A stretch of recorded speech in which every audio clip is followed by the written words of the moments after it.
breath of fire technique for instant energy and mental clarity. The breath of fire is an ancient breathing technique revered for its ability to generate instant energy, clear mental fog, and ignite inner strength. It has been used for thousands of years by monks, warriors, and sages to heighten awareness, sharpen focus, and activate a deep reservoir of resilience. Unlike normal breathing, which is often passive, this technique involves rapid, rhythmic inhalations and exhalations through the nose, powered by a controlled contraction of the lower abdomen. Each exhale is forceful, engaging the diaphragm like a bellows, while the inhale happens effortlessly as a natural reflex. The continuous cycle of breath creates an internal fire, awakening dormant energy within the body. This method oxygenates the bloodstream at an accelerated rate, increasing alertness and circulating fresh energy throughout every cell. The mind becomes sharper, thoughts clearer, and sluggishness disappears almost instantly. The rapid exhalations expel toxins and excess carbon dioxide, making it a powerful detoxification tool. Practicing this technique daily enhances focus, improves lung capacity, and strengthens the nervous system, making the practitioner more resilient in the face of stress. It is a method favored by warriors preparing for battle, yogis seeking higher consciousness, and individuals looking to break free from lethargy. To perform breath of fire, sit with a straight spine, relax the shoulders, and close the eyes. Breathe in and out through the nose, focusing on engaging the diaphragm. Each exhale should be a sharp contraction of the lower abdomen, forcefully pushing the air out, while the inhale happens naturally. The rhythm should start slow, about 1 breath per second, and gradually increase to 2 to 3 breaths per second. This practice should continue for 30 seconds to a minute for beginners, gradually extending as the body adapts. The effects of this breathing method extend beyond the physical realm. The ancient masters believed it activated the body's latent energy, aligning internal vibrations with the frequencies of heightened consciousness. It is said to awaken dormant creativity, expand awareness, and connect the practitioner to a greater sense of purpose. Modern science now supports many of these claims, showing that breath of fire reduces cortisol levels, improves cardiovascular health, and enhances cognitive function. For those who find themselves constantly fatigued, distracted, or overwhelmed, this technique provides an immediate reset. It is a bridge between body and mind, discipline and flow, stillness and power. Many who practice it daily describe a sense of invincibility, an ability to tap into an inner reservoir of energy that was previously unnoticed. It is no surprise that this was one of the guarded techniques of ancient warriors and mystics, passed down only to those deemed worthy of harnessing its power. The lost art of memory palaces used by Greek and Roman scholars. The memory palace is an ancient technique that allowed Greek and Roman scholars to store and recall vast amounts of information with ease. Before the existence of books, written records, or digital databases, knowledge was stored in the mind, and those who mastered this method possessed what seemed like superhuman memory. The technique, also known as the method of loci, is based on the principle that the brain remembers locations far better than it remembers abstract information. By associating knowledge with a physical space, an individual can retrieve data effortlessly, almost as if walking through a familiar house and picking up stored objects. This method was famously used by great thinkers such as Cicero, who could recall entire speeches verbatim, and medieval scholars who memorized entire books. The key to the memory palace is visualization.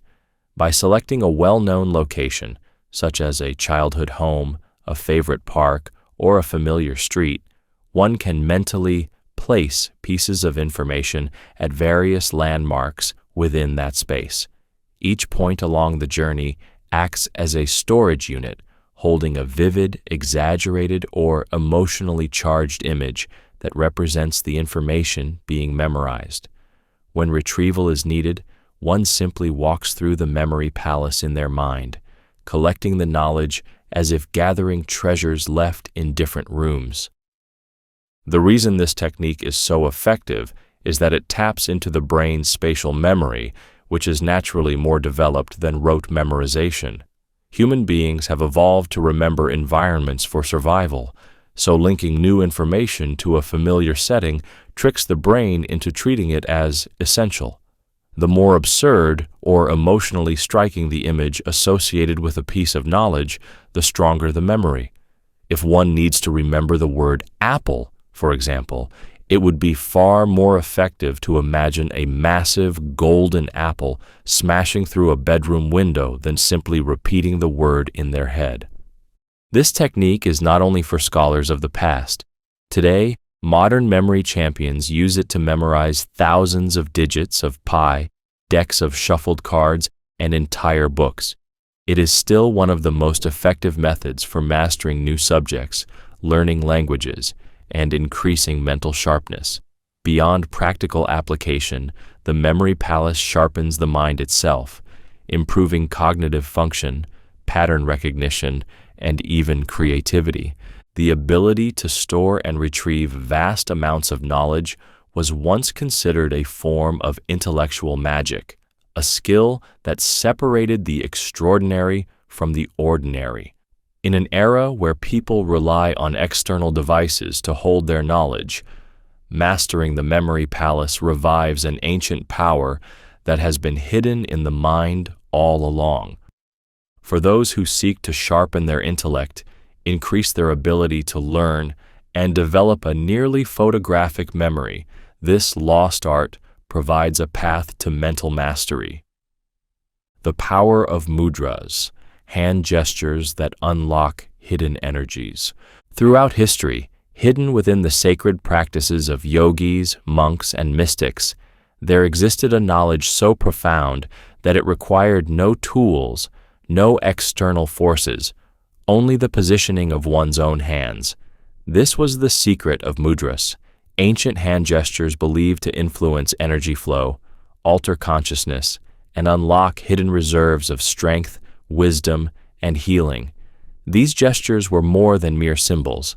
They were keys to controlling the body's internal energy, a practice so powerful that it was often reserved for the initiated. Mudras work by directing prana, or life force energy, through the body. Each finger represents a different element: earth, water, fire, air, and ether, and by placing the fingers in specific positions, practitioners could activate different energy channels and achieve a desired state of being. This was not superstition. Modern science confirms that different finger positions can stimulate various parts of the brain, affecting everything from mood to focus, memory, and even physical health. Some of the most powerful mudras include the Gyan mudra, where the tip of the thumb and index finger touch to enhance wisdom and concentration, and the Prana mudra, where the ring finger and little finger touch the thumb to boost vitality and awaken dormant energy. The Anjali mudra, commonly seen in prayer, aligns both hemispheres of the brain, creating a sense of harmony and balance. Each of these hand gestures functions like a circuit switch, rerouting energy within the body and shifting the state of mind. The ancient yogis and spiritual masters understood that the hands were an extension of the mind. Just as a clenched fist signals aggression and open palms signal peace, mudras subtly program the subconscious, directing the body's bioelectric field in ways that influence both mental and physical states. With repeated use, they can train the nervous system, alter brainwave patterns, and even activate the body's natural ability to heal itself.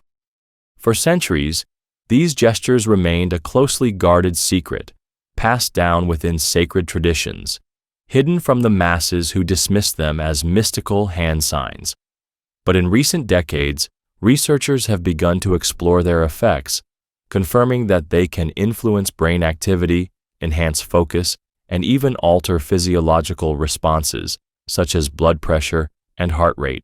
This once-forgotten wisdom is resurfacing, offering modern seekers a tool that requires nothing but awareness and intention. The power of mudras lies in their simplicity. No matter where you are, no matter what challenges you face, you can shape your energy with a single movement of the hand. In a world dominated by external distractions and endless noise, these ancient gestures offer a direct path inward, a way to access hidden energies that modern society has long neglected. Those who understand them hold in their hands, literally, the power to shift their reality from within. The Japanese Hara principle for unshakable inner strength. For centuries, the samurai of Japan were known for their unshakable presence, an ability to remain completely centered, fearless, and unmovable in the face of death. The secret behind their mental and physical resilience lay not in brute force, but in something far more subtle, the power of Hara. This ancient principle, deeply rooted in Japanese martial arts, Zen Buddhism, and traditional medicine, taught that true strength comes from the center of one's being, an internal force that governs balance, power, and stability in every aspect of life. Hara refers to the lower abdomen, just below the navel, an area recognized as the true center of gravity in the human body. In Japanese philosophy, this region is seen as the seat of one's life force, the place where physical strength, mental clarity, and emotional stability converge. Unlike the Western view, which often emphasizes the mind as the seat of intelligence, the Japanese understood that true power flows from the body's core, not just the intellect. A person connected to their Hara stands firm, moves with precision, and reacts with calm decisiveness, even in the most chaotic situations. For the samurai, developing Hara was essential for combat. A warrior who fought from their center could not be easily pushed, thrown off balance, or mentally rattled. This wasn't just about body mechanics, it was about a state of being. The samurai trained relentlessly to anchor themselves in their Hara, ensuring that their movements were fluid, their emotions unshaken, and their presence intimidating. They knew that a warrior disconnected from his center would hesitate, lose focus, and ultimately be defeated, not just in battle, but in life itself.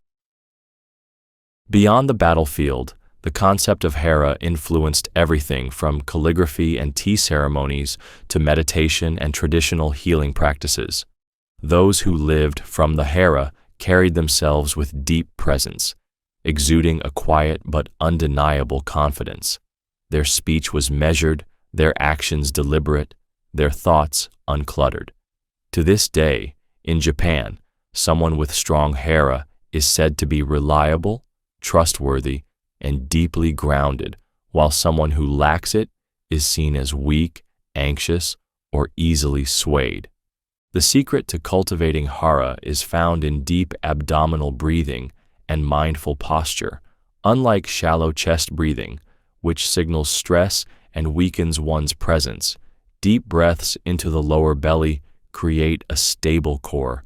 With every inhale, energy gathers in the Hara. With every exhale, tension and distractions dissolve. Ancient martial arts masters spent years training this awareness, ensuring that every movement, whether in battle or daily life, emerged from this center of gravity. Modern science now supports what these ancient warriors knew intuitively. Studies on breath control and core stability confirm that deep abdominal breathing reduces stress, enhances focus, and increases physical endurance. Athletes, performers, and even business leaders who apply the principle of Hara report improved confidence, resilience, and decision-making abilities. In a world where people are constantly overwhelmed by external pressures, disconnected from their own bodies and minds, reclaiming Hara is more relevant than ever. It is the key to inner strength that does not waver, the source of calm in the midst of chaos, and the foundation for moving through life with unbreakable confidence.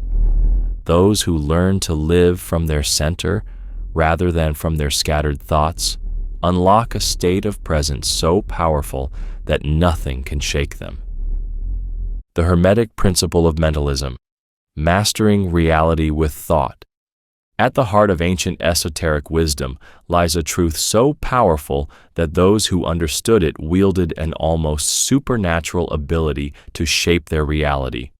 This secret was known as the principle of mentalism, the first and most fundamental law of Hermetic philosophy, which states, "All is mind, the universe is mental." It was a teaching passed down from Hermes Trismegistus, the legendary Egyptian-Greek sage whose knowledge formed the foundation of alchemy, mysticism, and even modern psychology. This principle reveals that reality is not an external, rigid structure, but a mental construct, and those who master their thoughts master their world. In ancient civilizations, this knowledge was closely guarded by scholars, priests, and initiates of mystery schools. They understood that the mind is the source of all creation, the force that dictates what manifests in the physical realm. What we perceive as solid and unchangeable is, at its core, vibrational energy shaped by consciousness. This is why thoughts, beliefs, and mental focus are far more powerful than most people realize. Every great inventor, philosopher, and spiritual leader who transformed the world first understood this hidden truth, that the external world is merely a reflection of the mind that observes it. This principle explains why thoughts, when concentrated and directed with intention, can alter circumstances. Those who grasped this concept learned to control their emotions, thoughts, and reactions, knowing that every mental state they entertained influenced the reality they experienced. The wise men of Egypt and Greece used this principle to train their minds like sculptors, shaping clay, carefully molding their inner world so that their outer world would follow. Modern neuroscience is only now catching up to this ancient wisdom. Studies on neuroplasticity confirm that thoughts physically rewire the brain, and repeated mental patterns create lasting neural pathways. What one consistently focuses on, whether success or failure, fear or confidence, eventually becomes reality. The Hermetic sages of old had already mastered this understanding long before science had the tools to prove it. Those who wish to apply the principle of mentalism must become keenly aware of their inner dialogue. Every thought holds weight, every mental picture shapes the subconscious, and every belief becomes a lens through which reality is filtered. To transform one's life, the first step is not external action, but internal mastery. By taking conscious control of the mind, one begins to rewrite reality itself. This is the key to true manifestation, not wishful thinking, but absolute mental discipline, unwavering focus, and the ability to see the world not as it is, but as it could be willed into existence. The secret Egyptian sleep temples for deep healing and visionary insights. In the heart of ancient Egypt, hidden within sacred temple walls, existed one of the most profound and mysterious healing practices ever recorded. Known only to the priesthood and initiates of the mystery schools, these were the sleep temples, sacred chambers where individuals would enter altered states of consciousness, experience profound healing, and receive visions that could change the course of their lives. These temples were not places of ordinary sleep. They were designed as portals to the subconscious, where higher realms of wisdom could be accessed and the body could undergo deep, cellular restoration. Unlike modern medicine, which treats symptoms, the ancient Egyptians understood that true healing required alignment of the mind, body, and spirit. The sleep temples functioned as a form of dream therapy and spiritual surgery, where carefully guided rituals, sacred incantations, and hypnotic states induced transformative experiences. Priests trained in the art of dream incubation would guide visitors into a state between wakefulness and sleep, a liminal realm where the conscious mind dissolved, allowing direct communication with the divine, the subconscious, and the hidden forces governing one's destiny. Those seeking healing would first undergo purification rituals, including fasting, bathing in sacred waters, and reciting chants to align their vibration with higher energies. The priests would then use sound frequencies, aromatic resins like frankincense and myrrh, and hypnotic rhythms to lull the individual into a deep trance.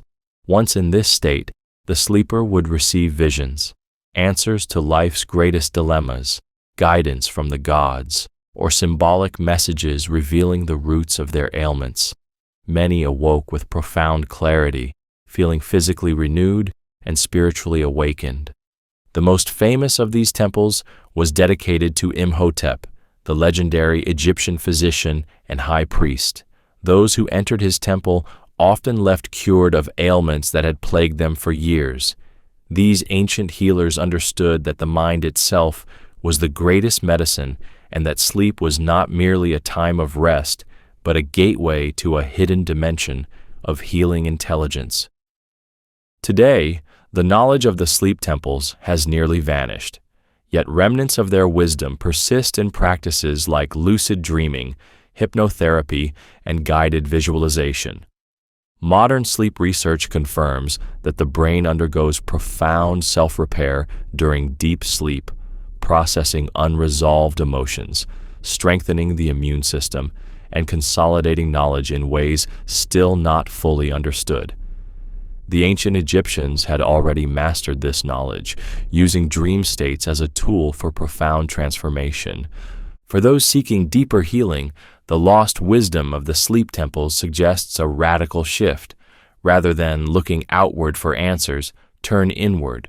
Before sleep, set a powerful intention, ask a question, or visualize an outcome. The subconscious, when properly directed, will respond in ways that defy logic, offering insights, restoring health, and revealing hidden truths buried within the soul.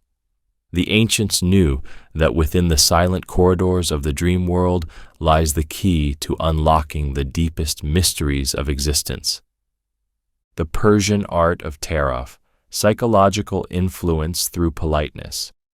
Beneath the surface of everyday interactions in Persian culture lies an ancient and intricate art of persuasion, respect, and strategic social maneuvering. This is Tarof, a centuries-old tradition that goes beyond mere politeness. It is a form of psychological influence wrapped in humility, generosity, and ritualized courtesy.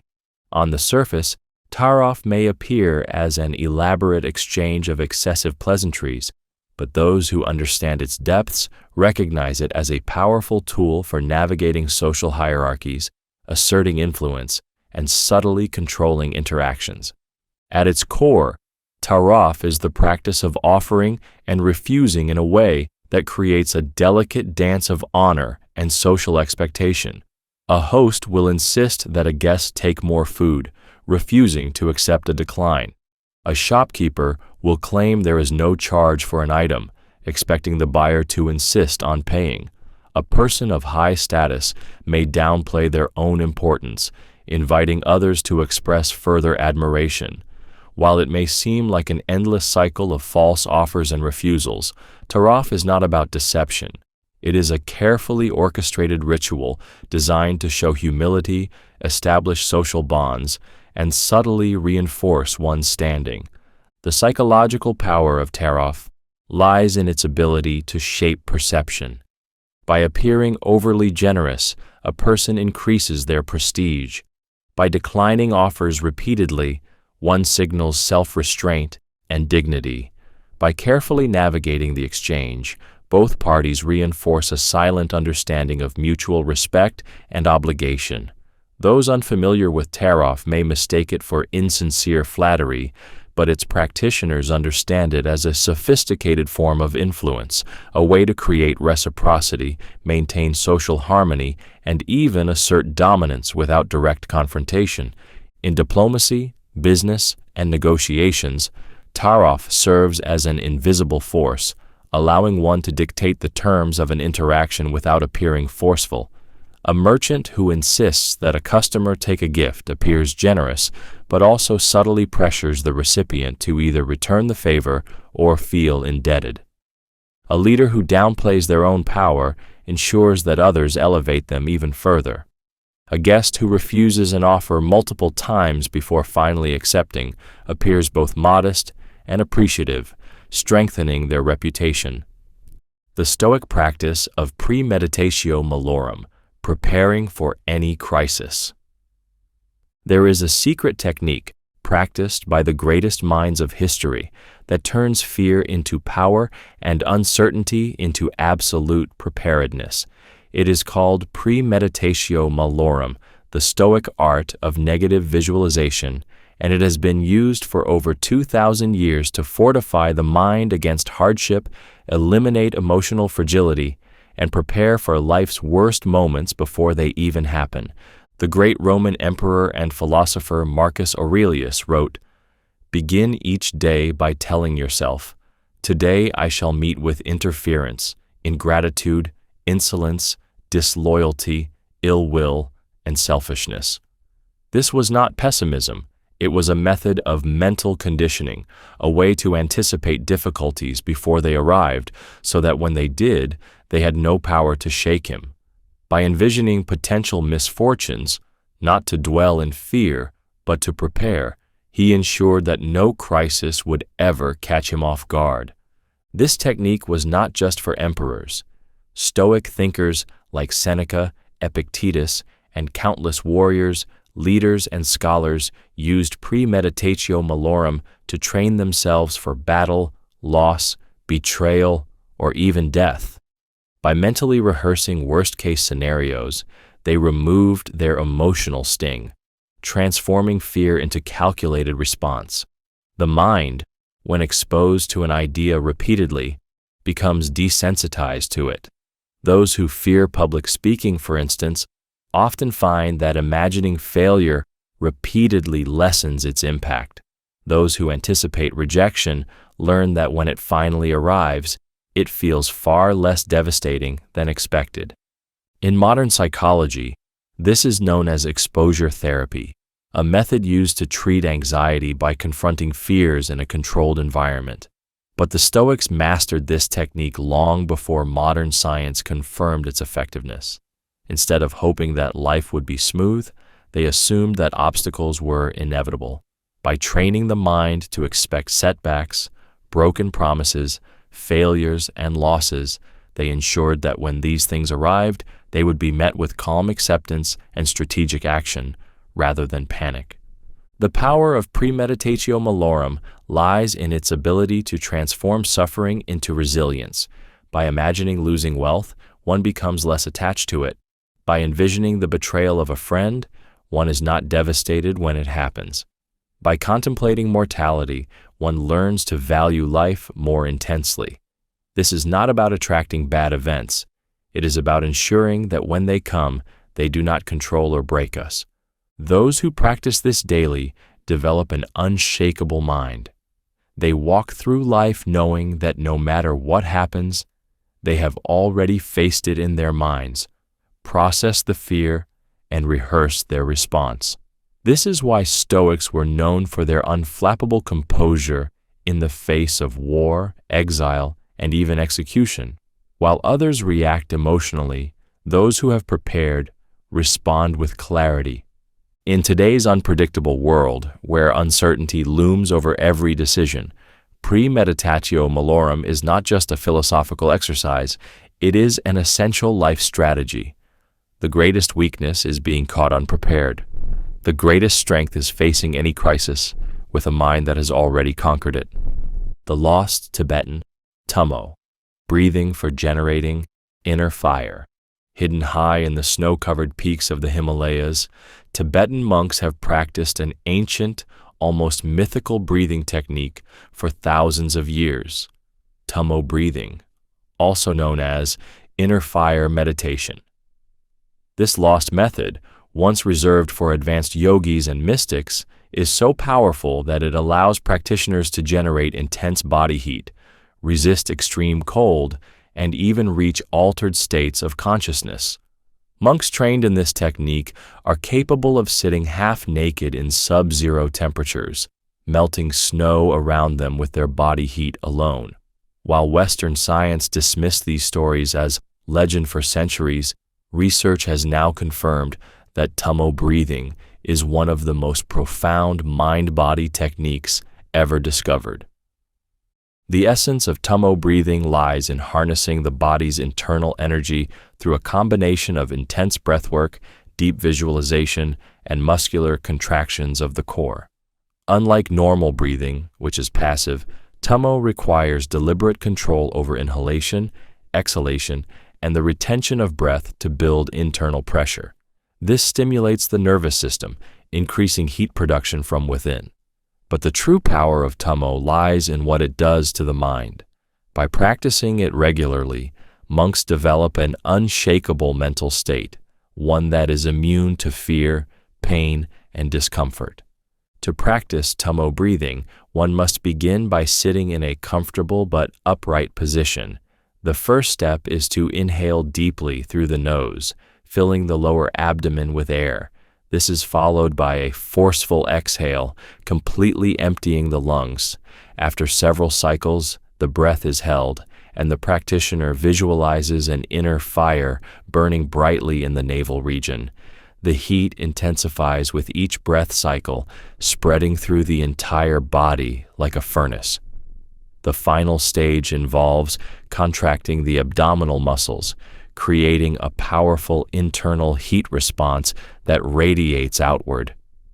Scientific studies on Tibetan monks practicing Tummo breathing have shown that their body temperature can increase by up to 17 degrees Fahrenheit, nearly 10 degrees Celsius, without any external heat source. This phenomenon, known as thermogenesis, is triggered by the body's ability to activate brown adipose tissue, a special type of fat that burns energy to generate warmth. But beyond the physical effects, Tummo breathing also stimulates the production of endorphins and alters brainwave activity, creating a state of deep focus, euphoria, and heightened awareness. This lost technique is far more than a survival tool for extreme conditions. It is a gateway to mastering the body and mind, breaking through perceived physical limitations, and accessing a state of profound inner strength. In a world where stress, anxiety, and distraction dominate daily life, Tummo breathing offers a forgotten key to resilience, clarity, and untapped human potential. The 5,000-year-old Ayurvedic practice of oil pulling for detoxification. Long before modern medicine, ancient healers in India discovered a powerful yet deceptively simple method to remove toxins, improve oral health, and enhance overall well-being. This technique, known as oil pulling, is one of Ayurveda's oldest detoxification practices, dating back at least 5,000 years. Unlike temporary health trends, oil pulling has withstood the test of time because of its profound effects on both physical and mental health. It is an ancient secret to purifying the body, starting from the mouth. The core principle of oil pulling is simple: swishing a tablespoon of oil, traditionally sesame or coconut, in the mouth for 15 to 20 minutes to pull toxins out of the body. Ayurvedic texts describe the mouth as the gateway to disease, where harmful bacteria, undigested food particles, and toxins accumulate overnight. By using oil as a natural solvent, this practice acts as a deep cleaning method that removes harmful substances before they can spread into the bloodstream. Beyond its oral health benefits, Ayurvedic practitioners believe oil pulling purifies the entire body by drawing toxins from deep within the tissues. This is because the mouth is connected to multiple organ systems through energy meridians, and by cleansing it, one supports detoxification pathways throughout the body. Unlike traditional mouthwash, which only kills bacteria temporarily, oil pulling binds to harmful microbes, heavy metals, and toxins. Removing them at a much deeper level. Modern science has now validated many of these ancient claims. Studies show that oil pulling can significantly reduce harmful bacteria in the mouth, particularly Streptococcus mutans, the primary culprit behind cavities and gum disease. It also lowers inflammation, improves gum health, and even whitens teeth naturally without harsh chemicals.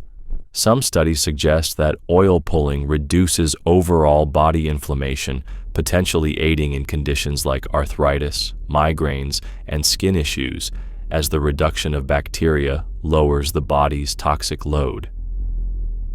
To practice oil pulling effectively, one must use high-quality, cold-pressed oil. Coconut oil is particularly favored for its antimicrobial properties.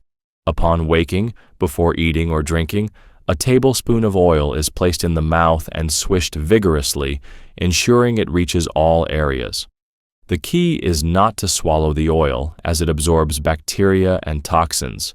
After 15 to 20 minutes, the oil is spat out, preferably in a trash bin, as it can clog drains, followed by rinsing the mouth with warm water and brushing teeth as usual.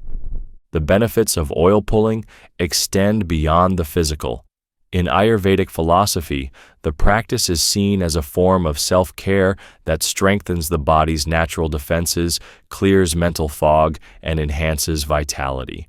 Some practitioners even claim that regular oil pulling improves skin clarity, reduces sinus congestion, and boosts digestion.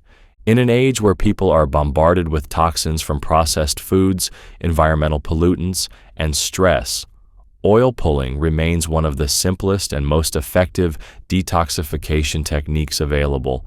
It requires no expensive treatments, no artificial chemicals, only patience and consistency.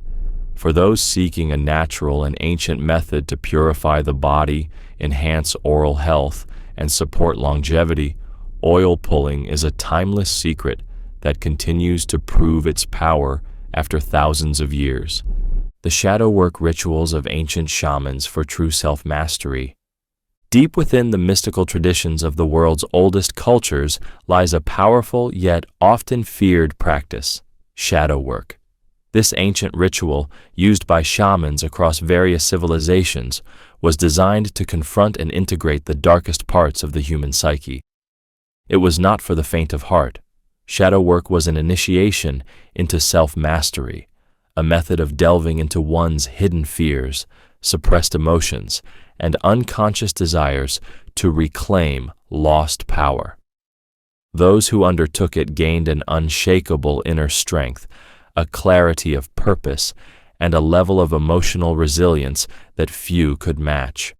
Shamans understood what modern psychology has only recently begun to explore, that within every person lies a shadow, a hidden self composed of unacknowledged fears, traumas, and repressed emotions.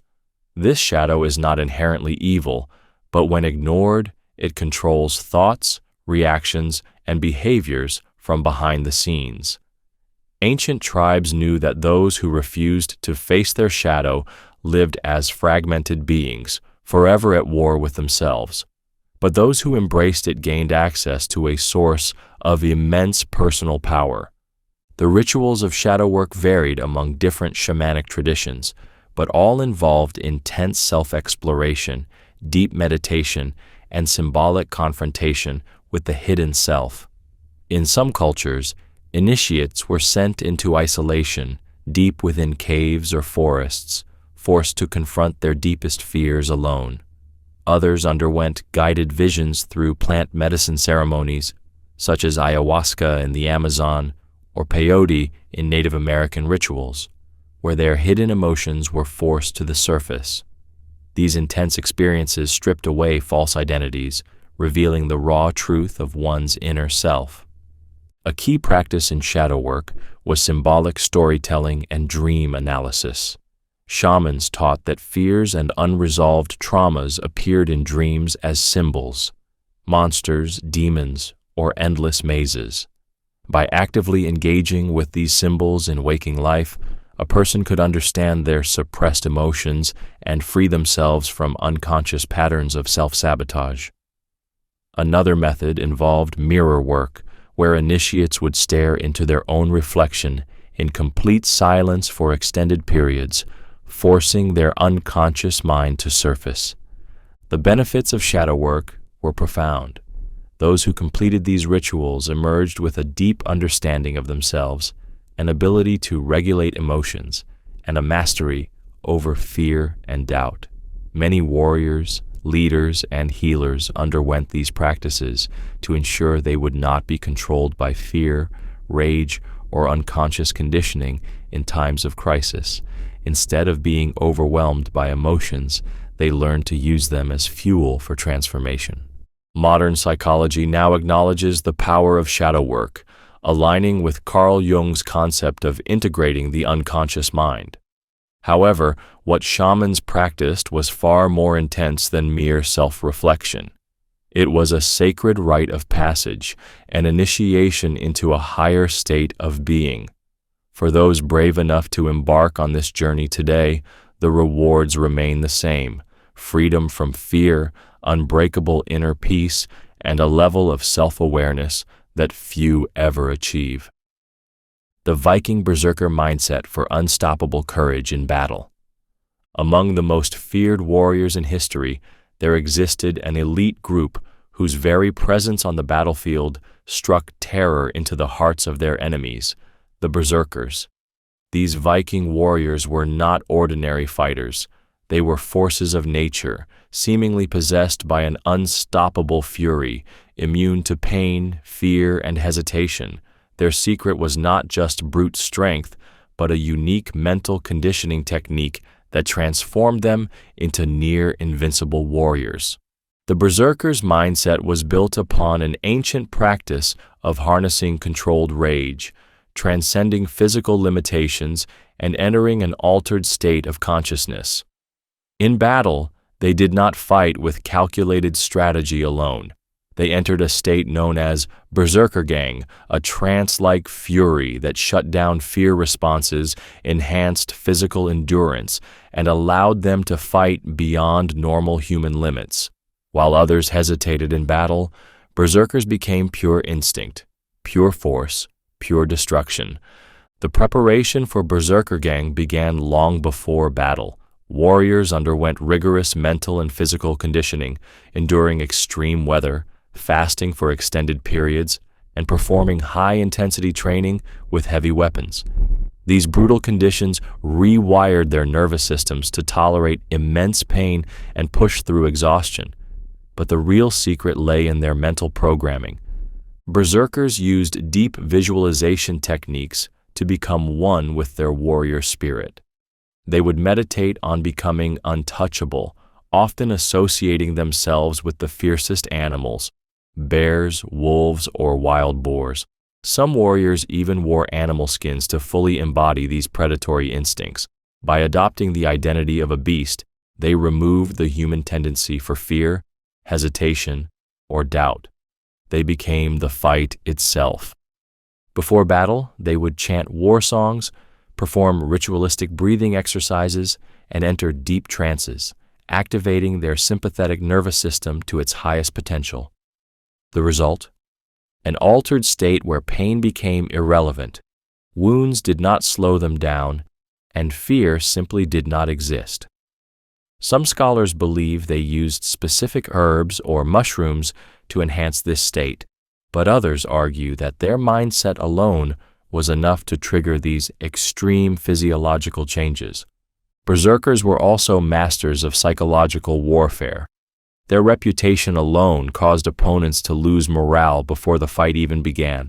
Stories of warriors who could continue fighting with mortal wounds, who felt no pain, and who charged into battle with wild, inhuman intensity created an aura of unstoppable force. To fight against a berserker was to fight against pure willpower incarnate. The Viking way of thinking was clear. Fear is an illusion, hesitation is death, and strength is found in the mind before the body. They did not just train physically, they trained their perception of reality itself, conditioning their minds to believe in their own invincibility.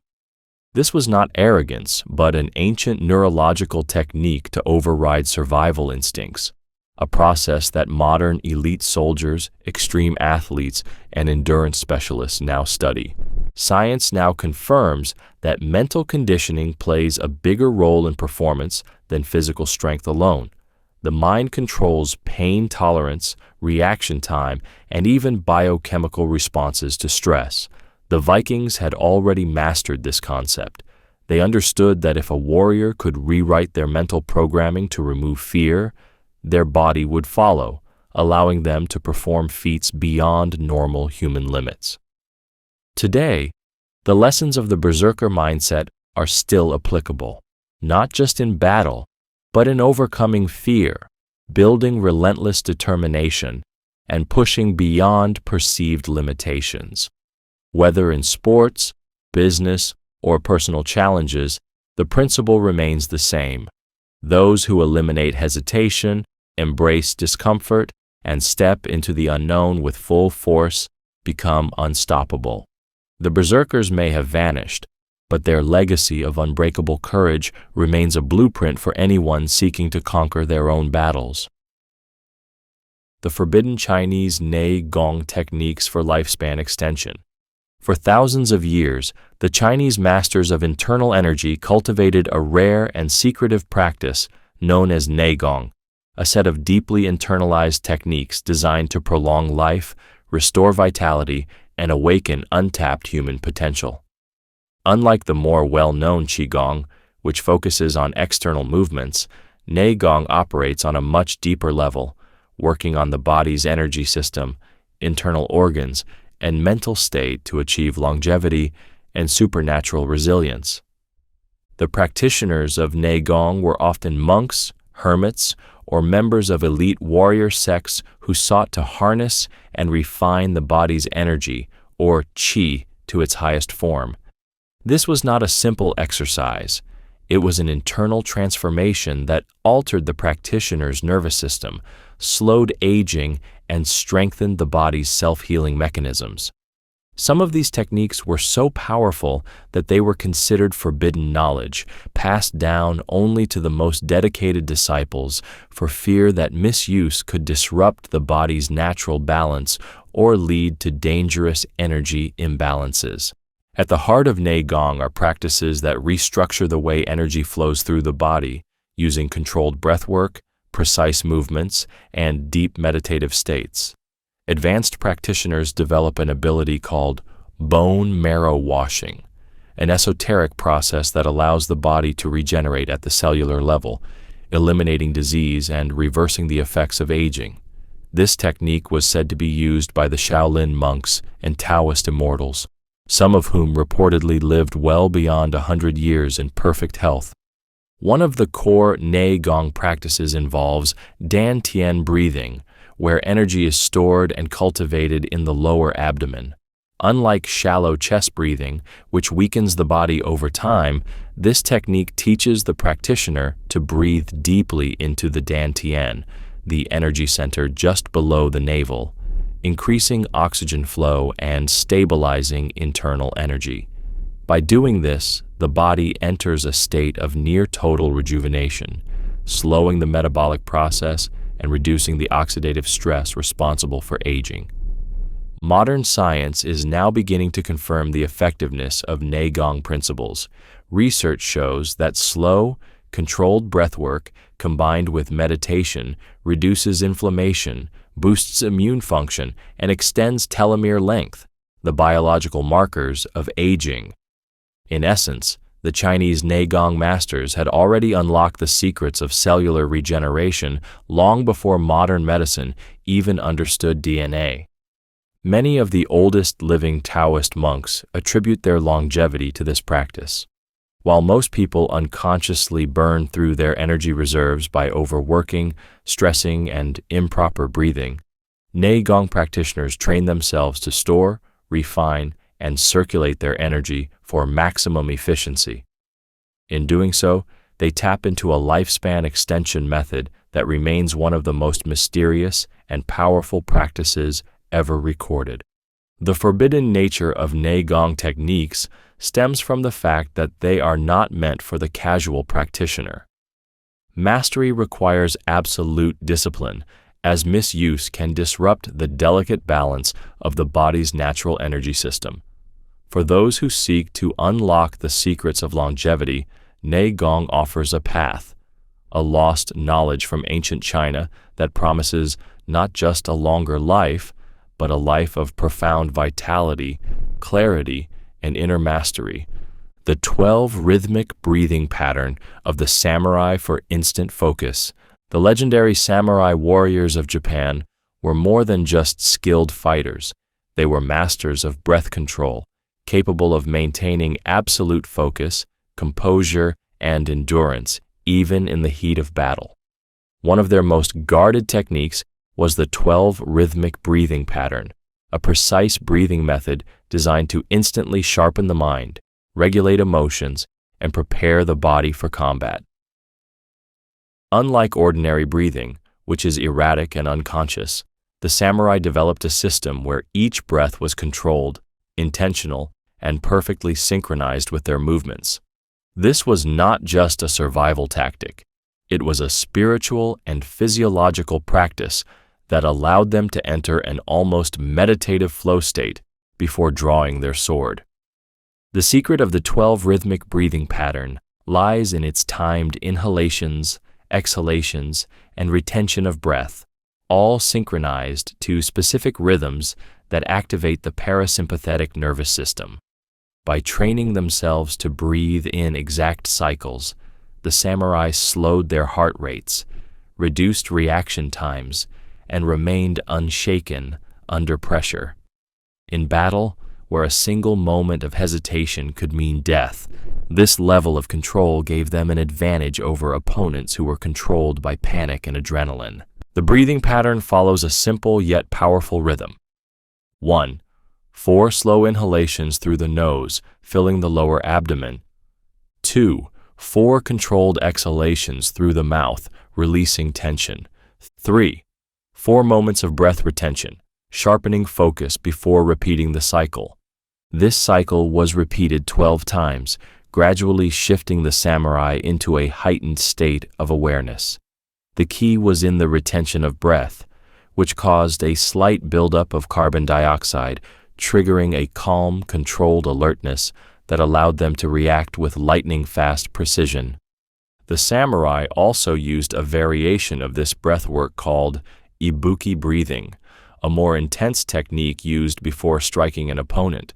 This involved a sharp, forceful exhale through the mouth, releasing all tension and allowing them to attack with explosive power.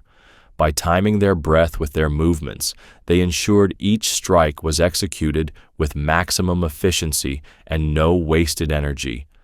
Modern neuroscience now supports what the samurai instinctively understood. Breath control directly influences brain function and stress response. Studies have shown that deep, rhythmic breathing lowers cortisol levels, enhances reaction speed, and improves mental clarity under extreme pressure. Elite athletes, special forces, and high-level performers today use similar breathing techniques to maintain peak performance in high-stress situations. The samurai applied this knowledge beyond battle. They used breath control in Zen meditation, calligraphy, and even tea ceremonies, training their minds to remain calm, disciplined, and present in all aspects of life. To them, breathing was more than a biological function. It was a weapon, a tool, and a spiritual practice all in one. For modern individuals facing high-pressure situations, whether in business, sports, or daily life, the samurai's 12 rhythmic breathing pattern remains an invaluable tool for achieving instant focus and eliminating unnecessary stress. Those who master it will find that they too can remain calm in the face of chaos, unshaken by fear, and able to act with precision when it matters most. The lost Sufi practice of Dhikr for achieving tranquil euphoria. Hidden within the mystical traditions of the Sufi masters, there exists a practice so powerful that it has been described as a direct pathway to divine ecstasy, inner peace, and an altered state of consciousness beyond the limits of ordinary perception.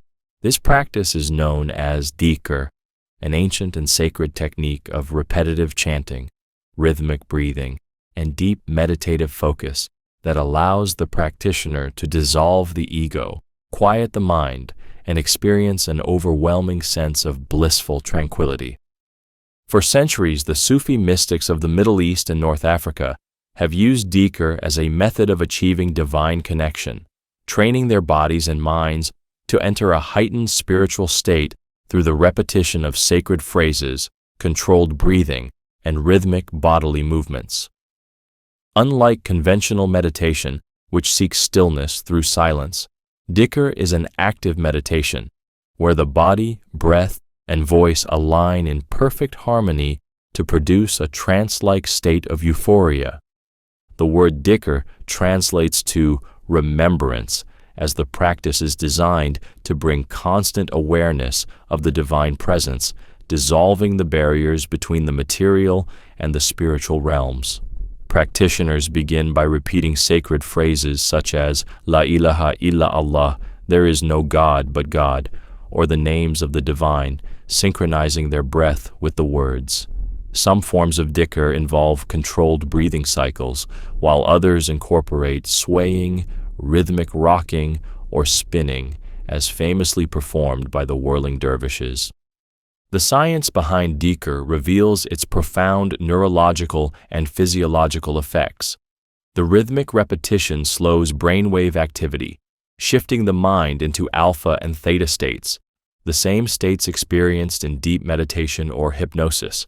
This reduces stress hormones, increases serotonin levels, and induces a natural euphoria, similar to what is achieved through intense athletic performance or psychedelic experiences.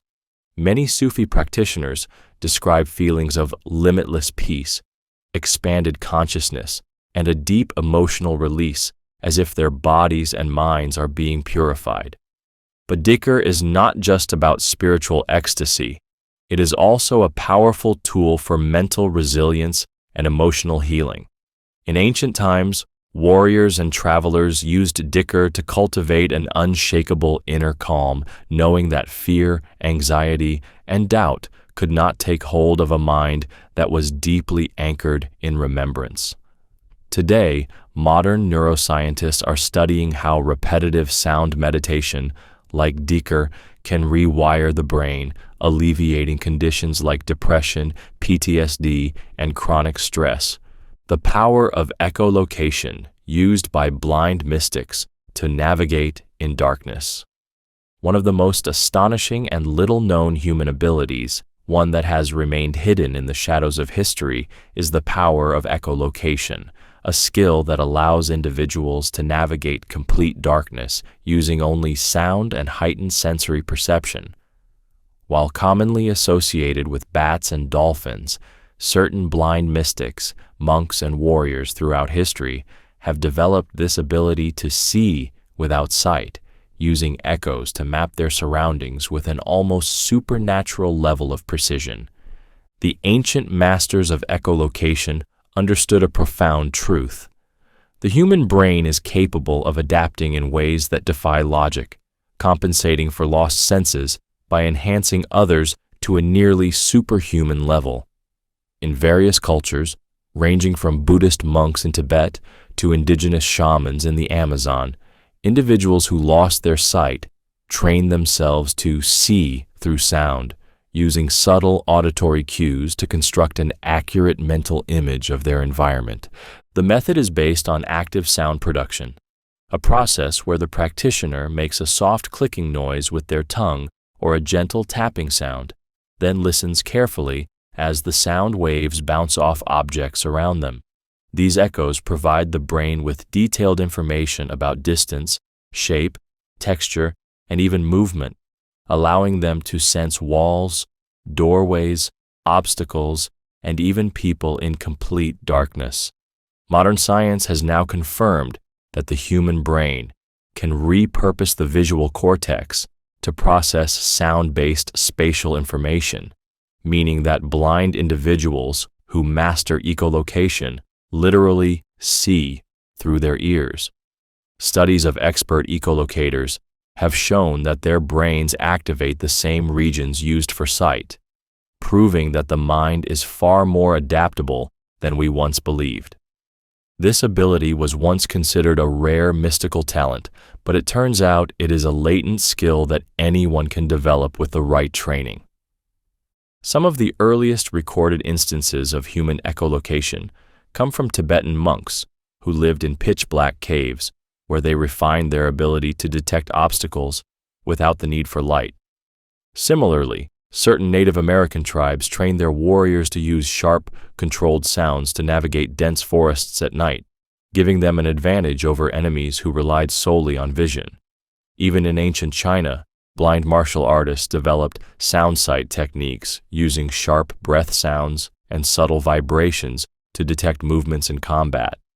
In the modern world, a handful of individuals, like Daniel Kish, a blind man who mastered echolocation, have demonstrated just how powerful this ability can be. Kish, often referred to as the real-life Batman, can ride a bicycle, hike through nature, and explore complex environments using only his clicking technique. His skill is proof that echolocation is not just an exotic ability found in myth, but a real, trainable human skill that has been overlooked by modern society. The implications of this are extraordinary. If sight is not the only way to perceive the world, then how many other forgotten human abilities remain undiscovered? What else is the mind capable of when forced to adapt beyond its limitations? The ancient mystics who trained in echolocation understood that perception is not limited to the five senses we take for granted. It is a flexible, dynamic, and expandable system capable of far more than we realize. Echolocation is not just a tool for the blind. It is a reminder that human potential is vastly underestimated. It is a skill that proves that limitations exist only in the mind, and that with the right training, we can tap into abilities that seem to border on the supernatural. If ancient mystics could learn to navigate the world without sight, what other hidden powers could still be waiting to be unlocked? The ancient secret of sound healing through vibrational frequencies. For thousands of years, civilizations across the globe have understood that sound is not just something we hear. It is something that shapes us at the deepest level. Ancient healers, mystics, and spiritual practitioners knew that sound carried the ability to heal the body, elevate the mind, and even alter reality itself. This was the lost knowledge of sound healing through vibrational frequencies, a practice that is now being rediscovered by modern science. In the ancient world, temples, monasteries, and sacred sites were built to amplify the effects of sound. The Egyptians, for example, designed the chambers within the Great Pyramid of Giza to resonate at specific harmonic frequencies, creating a sound environment that heightened consciousness and possibly accelerated healing. Tibetan monks perfected the use of singing bowls, deep throat chanting, and bells, while Native American shamans used drumming patterns that could induce altered states of awareness. These weren't random rituals. They were based on a profound understanding of how sound frequencies interact with the human body and mind. At the core of sound healing is the idea that everything in the universe is vibration, including our bodies, thoughts, and emotions. When we are in a state of disease or distress, it is because our natural frequencies have been disrupted. Ancient sound healers understood that by using the right tones and rhythms, they could tune the body back to its optimal vibrational state. This was the principle behind chanting, mantras, drumming, and the use of instruments like flutes, gongs, and harps. One of the most mysterious aspects of sound healing is the use of solfeggio frequencies, a set of sacred tones used in ancient Gregorian chants and Vedic hymns. These frequencies, such as 528 Hz, the miracle tone, and 432 Hz, the natural frequency of the universe, were said to repair DNA, calm the nervous system, and open higher states of consciousness. The great sages of the past believed that certain frequencies could connect humans with cosmic intelligence, heal physical ailments, and even unlock hidden abilities within the mind. Modern research is beginning to validate what the ancients already knew. Scientists have found that specific sound frequencies can stimulate the brain, lower cortisol levels, reduce inflammation, and even improve cellular regeneration. The practice of binaural beats, for example, uses two slightly different frequencies played in each ear to entrain brainwaves, leading to states of deep relaxation, enhanced creativity, and improved memory. Today, people are once again tapping into the ancient wisdom of sound healing, whether through meditative music, sound baths, vocal toning, or frequency therapy. The lost knowledge of the past is being revived, revealing that sound is far more than entertainment. It is a tool for deep transformation. By learning to harness the power of vibrational frequencies, we can rebalance our bodies, sharpen our minds, and reconnect with the hidden harmonics of the universe itself. The hidden meaning behind sacred geometry and its energetic power. Hidden within the architecture of ancient temples, the patterns of nature, and even the structure of the universe itself, lies a secret language, sacred geometry. For thousands of years, mystics, philosophers, and mathematicians have studied these divine patterns, believing they held the key to understanding the fabric of reality itself. From the spirals of galaxies to the blueprint of human DNA, sacred geometry is the hidden code that connects all things. At the core of sacred geometry is the belief that certain geometric patterns and ratios are not just mathematical curiosities, but the actual building blocks of existence. The ancients understood that shapes like the flower of life, the Fibonacci sequence, and the golden ratio, 1.618, were not merely artistic designs, but expressions of an underlying universal intelligence. These shapes were embedded into sacred structures, from the Great Pyramids of Egypt to the Parthenon in Greece, because they were thought to enhance energy flow, balance the body's vibrations, and align human consciousness with cosmic forces. One of the most famous of these shapes is the flower of life, an intricate pattern of overlapping circles that has been found in ancient manuscripts, temples, and mystical teachings from cultures as diverse as ancient Egypt, China, and Mesopotamia. It is said to contain the fundamental patterns of creation itself, revealing how energy moves and organizes into form.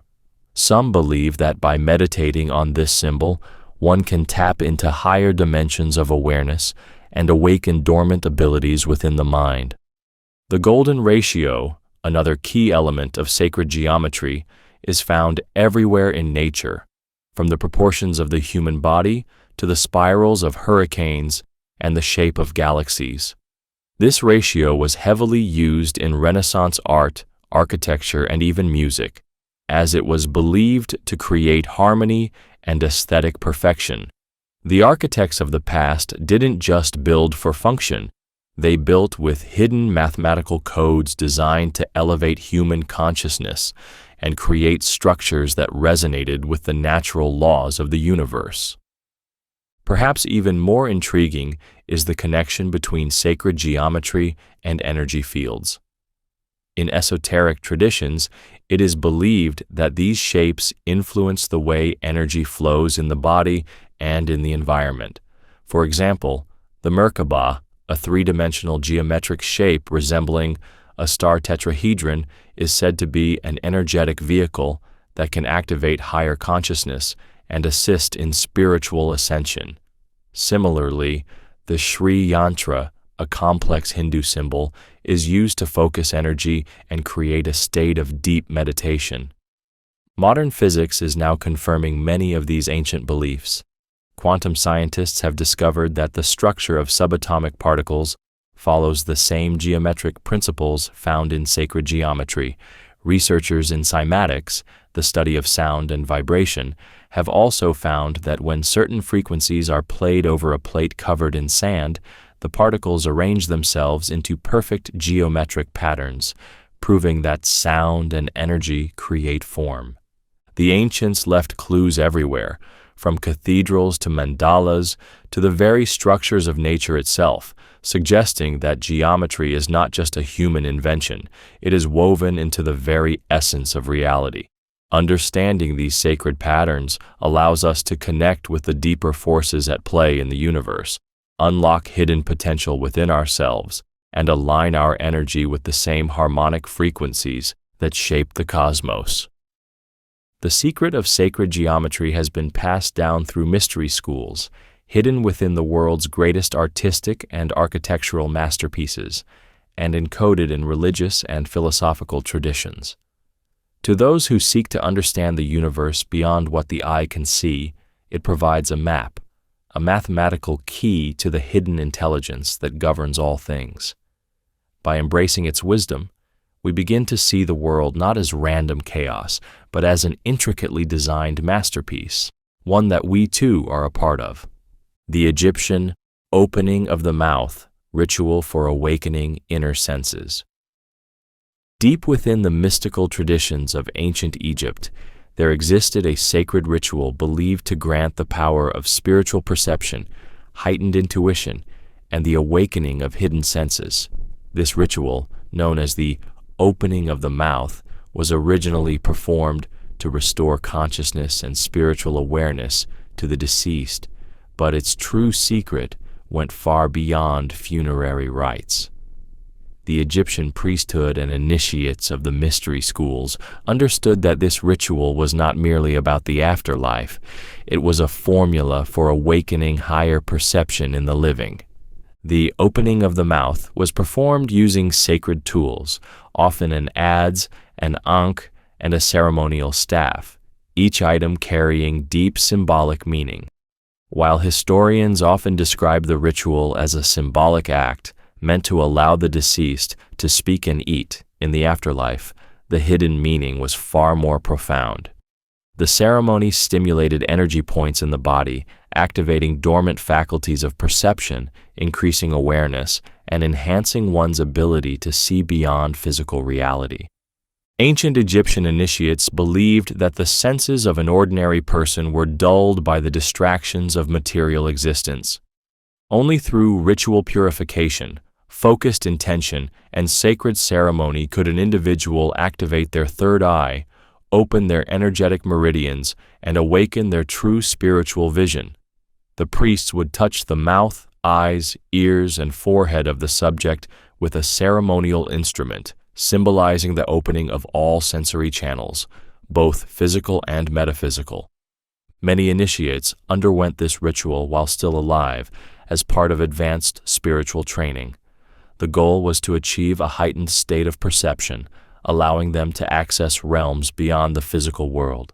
Egyptian temples were designed to act as resonance chambers, amplifying spiritual energy, and those who successfully underwent the ritual reported vivid visions, enhanced intuition, and the ability to perceive subtle energy fields. Modern science is now beginning to validate some of these ancient beliefs. The activation of the pineal gland, a tiny organ in the brain responsible for producing melatonin and regulating states of consciousness, has been linked to mystical experiences and heightened awareness. Ancient cultures, including the Egyptians, understood that certain sound frequencies, rituals, and energy activations could stimulate this gland, creating expanded perception. The true power of the opening of the mouth ritual was its ability to help individuals transcend ordinary perception and connect with higher states of reality. Those who mastered this practice gained deeper insight into themselves, heightened creative abilities, and a sharpened intuitive sense, all of which enabled them to move through life with greater wisdom and purpose. While the original ceremony may have been lost to time, its underlying principle remains. When we awaken our senses, when we truly open our mouths to the wisdom of the universe, We reclaim our ability to see beyond illusions and access the vast hidden dimensions of existence. The secret of Wu Wei, the Taoist art of effortless action. There is an ancient secret hidden within Taoist philosophy, one so profound that it defies the very way most people approach life. It is called Wu Wei, often translated as effortless action or flowing with the natural way of things. At first, it may sound like passivity, but in reality, it is one of the most powerful principles of mastery, resilience, and success ever discovered. Wu Wei is the art of achieving great things by aligning with the natural forces of life rather than resisting them. It is the way of the river that carves through mountains, not by force, but by flowing effortlessly. It is the way of the skilled martial artist who defeats a stronger opponent by redirecting their energy rather than using brute strength. It is the way of the sage who moves through life with grace, responding perfectly to circumstances without stress or struggle. Taoist masters observed that nature does not force its way forward. The trees do not struggle to grow, they simply reach toward the sun. The wind does not fight its path, it moves where there is least resistance. This was the essence of Wu Wei, learning to move in harmony with life rather than against it. The true power of Wu Wei is that it allows an individual to access a state of peak performance, deep intuition, and spontaneous right action. When in this state, decisions are made effortlessly, actions flow naturally, and challenges resolve themselves without strain. The great warriors, artists, and thinkers of history, whether knowingly or unknowingly, have all tapped into this principle. To practice Wu Wei, one must learn the art of non-resistance. This does not mean inaction, but rather acting in perfect alignment with what the moment requires. A skilled archer, for example, does not force the arrow to hit the target. He simply aligns himself, breathes, and lets the shot release naturally. A master musician does not overthink each note. They surrender to the rhythm and let the music play through them. The secret behind Wu Wei is that it is not about effortlessness itself, but about moving in such perfect alignment with reality that effort becomes unnecessary. It is what modern psychologists call the flow state, a condition where time disappears, actions become automatic, and peak performance is achieved effortlessly. Taoist sages taught that the key to mastering Wu Wei lies in letting go of unnecessary control, embracing spontaneity, and trusting the intelligence of the present moment. It is about learning to sense the natural movement of life and flowing with it, rather than forcing it into unnatural directions. This is why the most successful leaders, athletes, and creators often speak of moments where everything felt easy and in sync. They had unknowingly tapped into Wu Wei. The principle of Wu Wei is applicable to all aspects of life. In decision-making, it means trusting your instincts instead of overanalyzing. In relationships, it means allowing natural connections to form rather than forcing them. In work and creativity, it means aligning with passion and purpose so that productivity becomes a joyful, effortless expression. In adversity, it means surrendering to what is beyond control and adapting to change fluidly rather than resisting it. In an age where society glorifies overworking, stress, and constant striving, Wu Wei serves as a forgotten key to a more powerful and effortless way of living. It teaches that the greatest achievements come not through struggle, but through perfect harmony with the natural flow of existence. The true masters of life are not those who force their way forward, but those who move effortlessly with the tide, trusting that by aligning with the universe, everything they seek will come to them naturally. Wu Wei is not about doing nothing. It is about acting in such alignment with life that even the greatest feats seem to happen with ease. The sacred use of frankincense and myrrh to open higher consciousness. For thousands of years, two sacred resins, frankincense and myrrh, have been revered across ancient civilizations for their profound effects on the mind, body, and spirit. Used in spiritual ceremonies, temples, and even burial rites, these powerful substances were not merely aromatic offerings, but tools for deep purification, heightened awareness, and altered states of consciousness.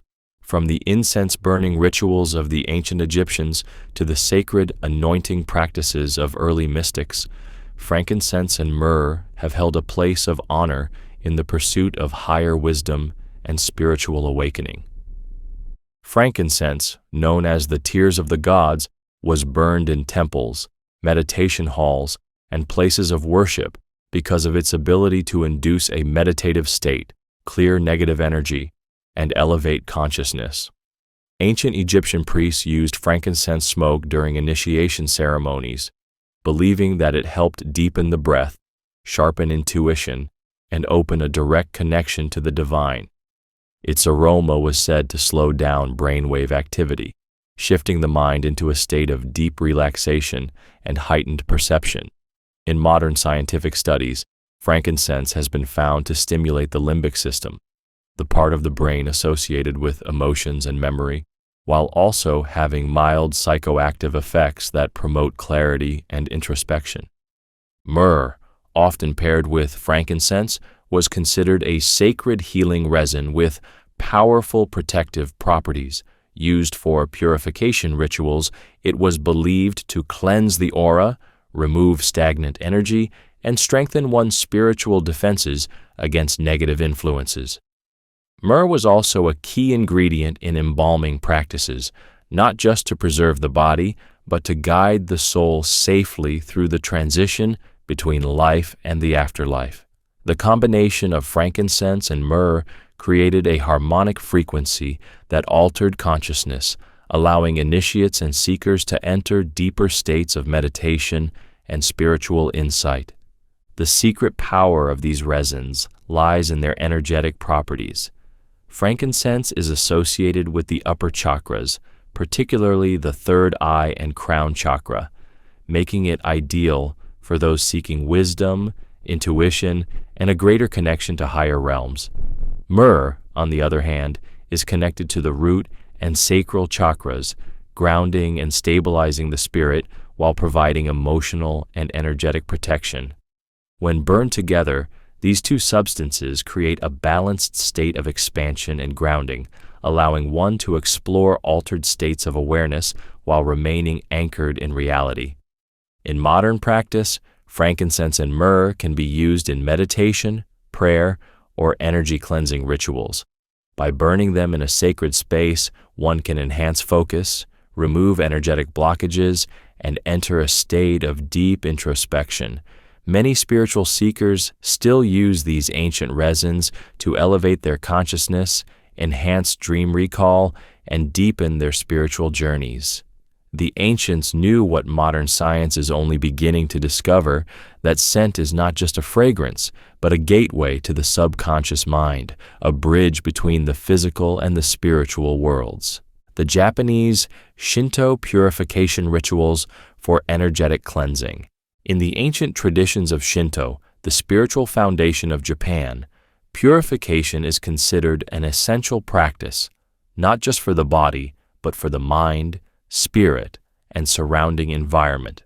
Unlike many belief systems that focus on sin and repentance, Shinto sees purification as a way to maintain energetic harmony with nature, remove spiritual impurities, and restore balance to one's life.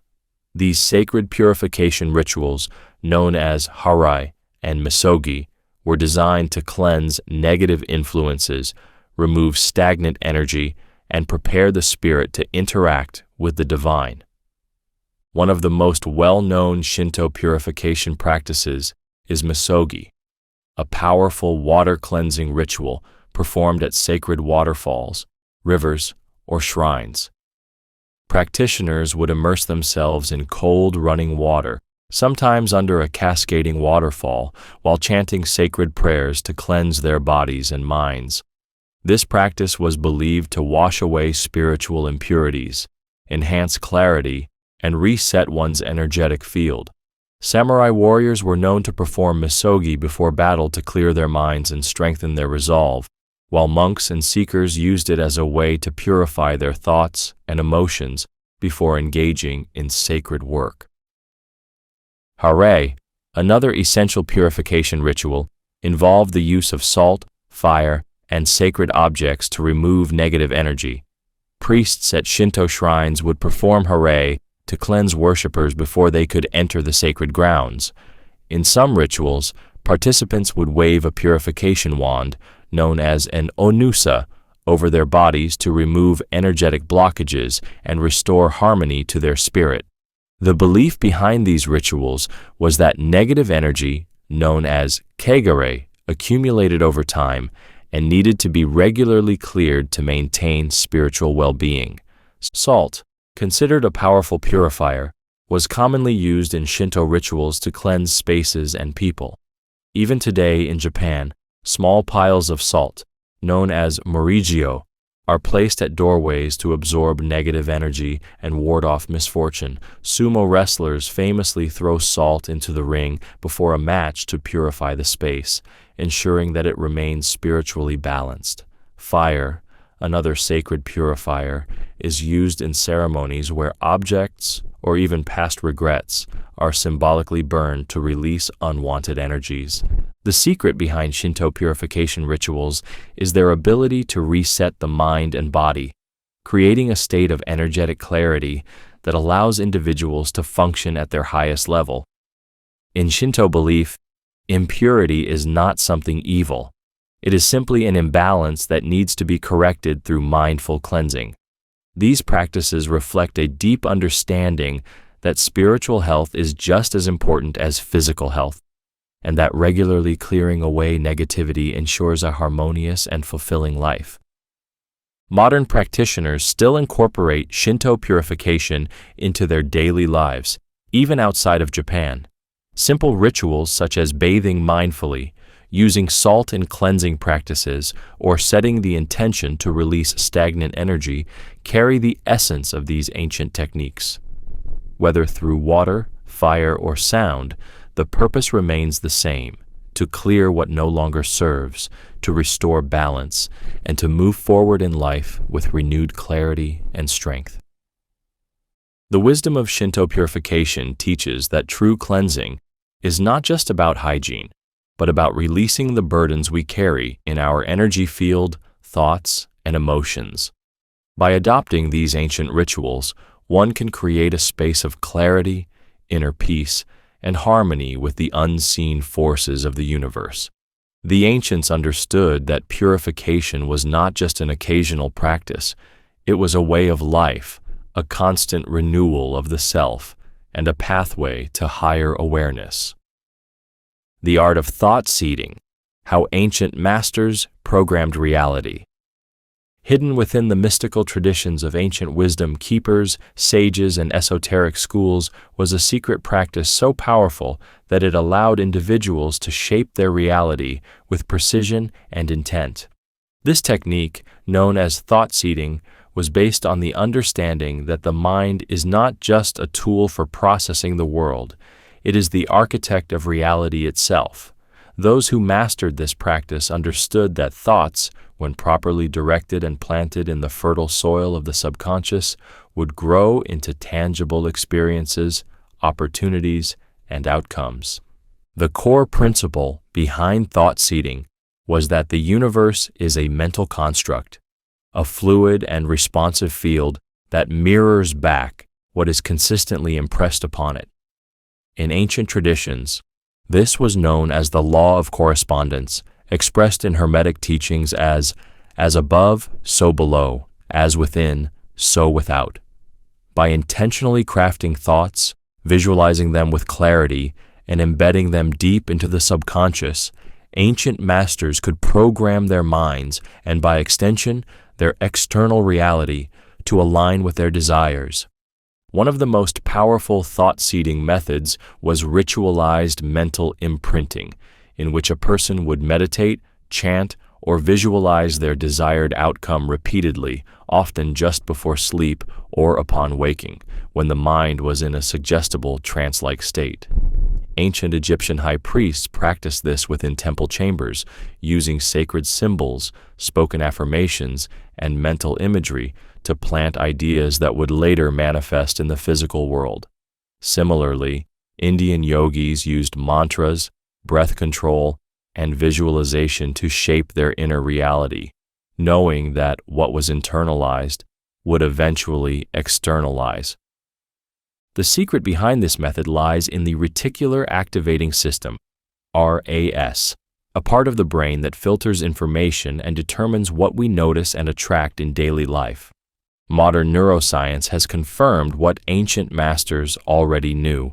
When a thought is repeated with enough emotion and focus, the mind begins to identify opportunities, resources, and pathways that align with that thought.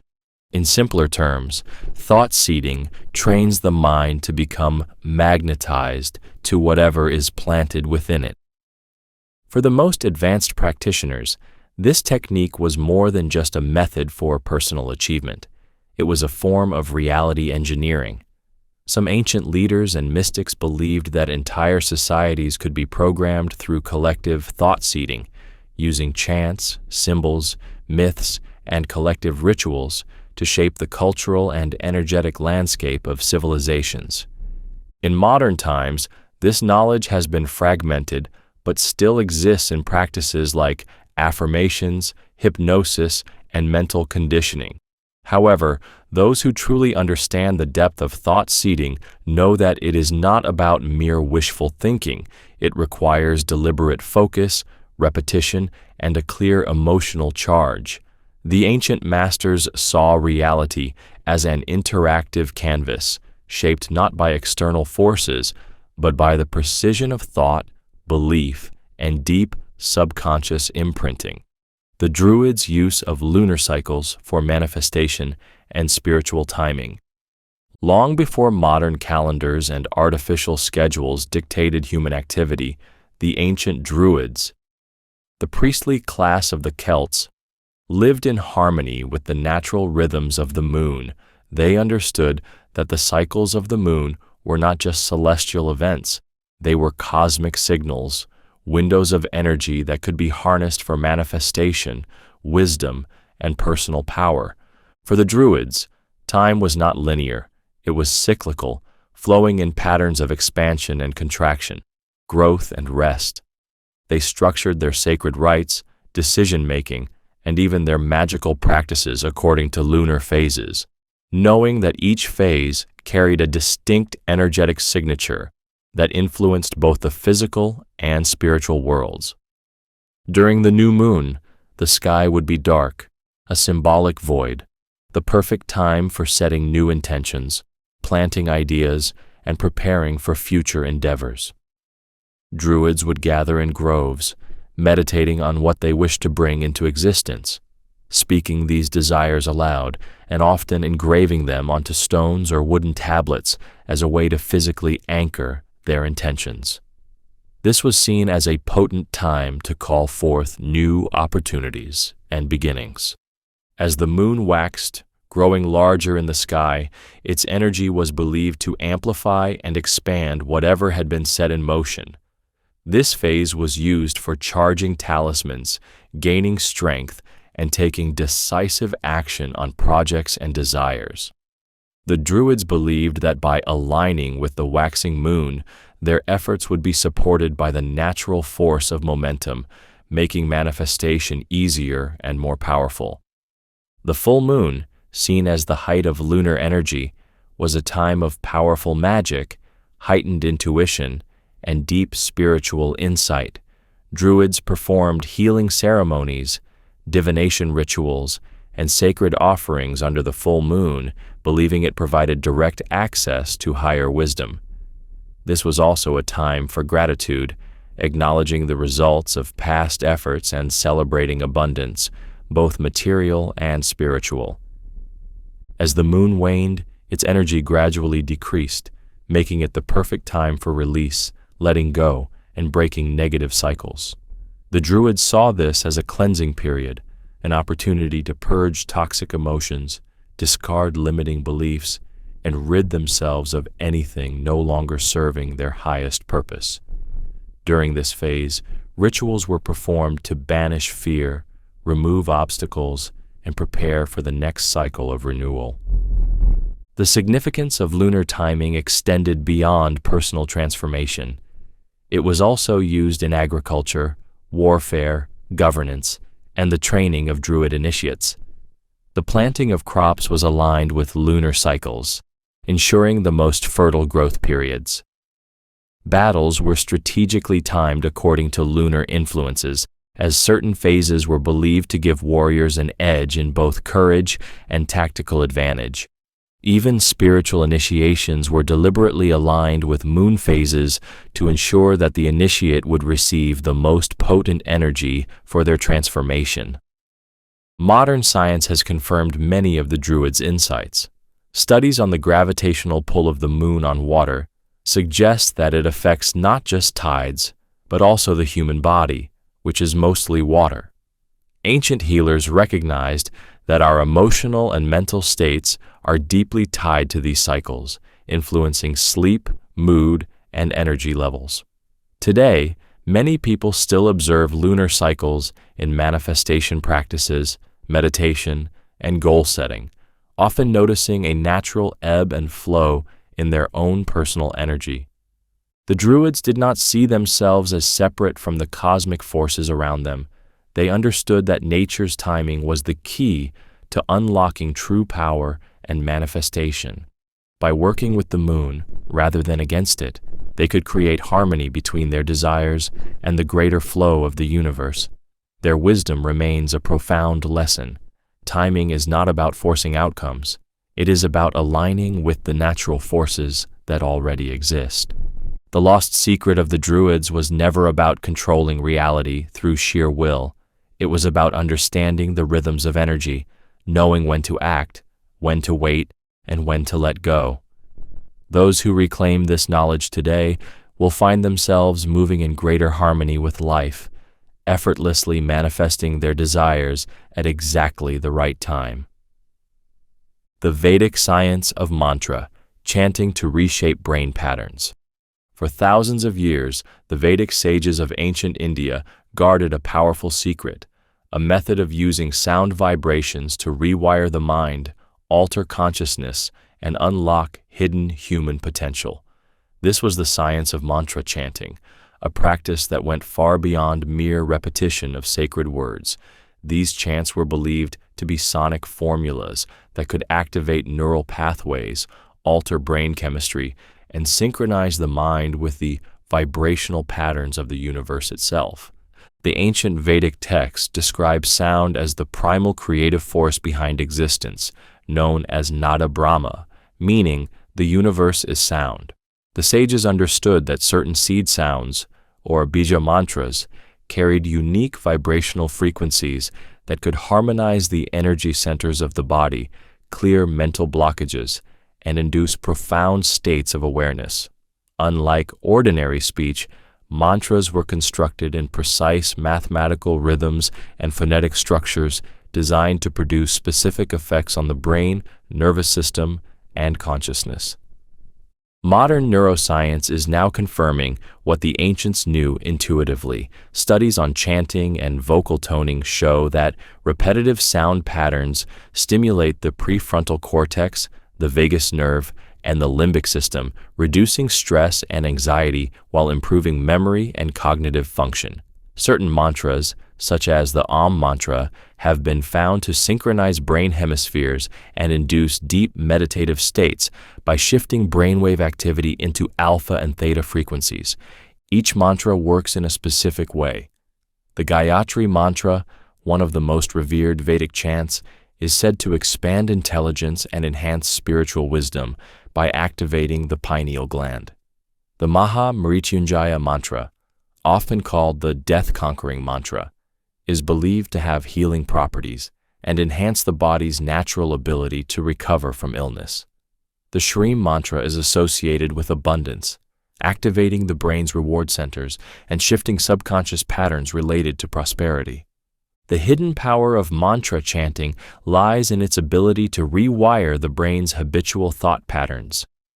Repeated over time, mantras create new neural connections, replacing limiting beliefs and mental clutter with clarity, focus, and elevated awareness. The vibrational impact of these sounds also stimulates energy flow through the chakras, aligning the mind and body with higher states of consciousness. This practice was not limited to meditation alone. Vedic warriors chanted mantras before battle to generate fearlessness. Sages used them to enter deep trances, and even healers applied mantra vibrations to restore balance in the body. Today, even modern sound therapy and psychoacoustics are beginning to rediscover the profound effects of sound on mental and physical well-being. Mantra chanting is more than a spiritual practice. It is an ancient technology for reshaping the mind, transforming consciousness, and tuning into the deeper harmonics of existence. Those who master it can alter their mental landscape, break free from subconscious limitations, and awaken to the profound intelligence that governs all things. The Vedic sages knew that reality is not just seen or touched, it is vibrated into being through sound. The Ethiopian Book of Enoch's hidden teachings on fallen angels. Hidden within the ancient scrolls of Ethiopia lies one of the most mysterious and controversial texts ever recorded, the Book of Enoch. This sacred manuscript, long excluded from mainstream biblical texts, contains secrets about fallen angels, cosmic knowledge, and a forgotten history of humankind that challenges conventional beliefs.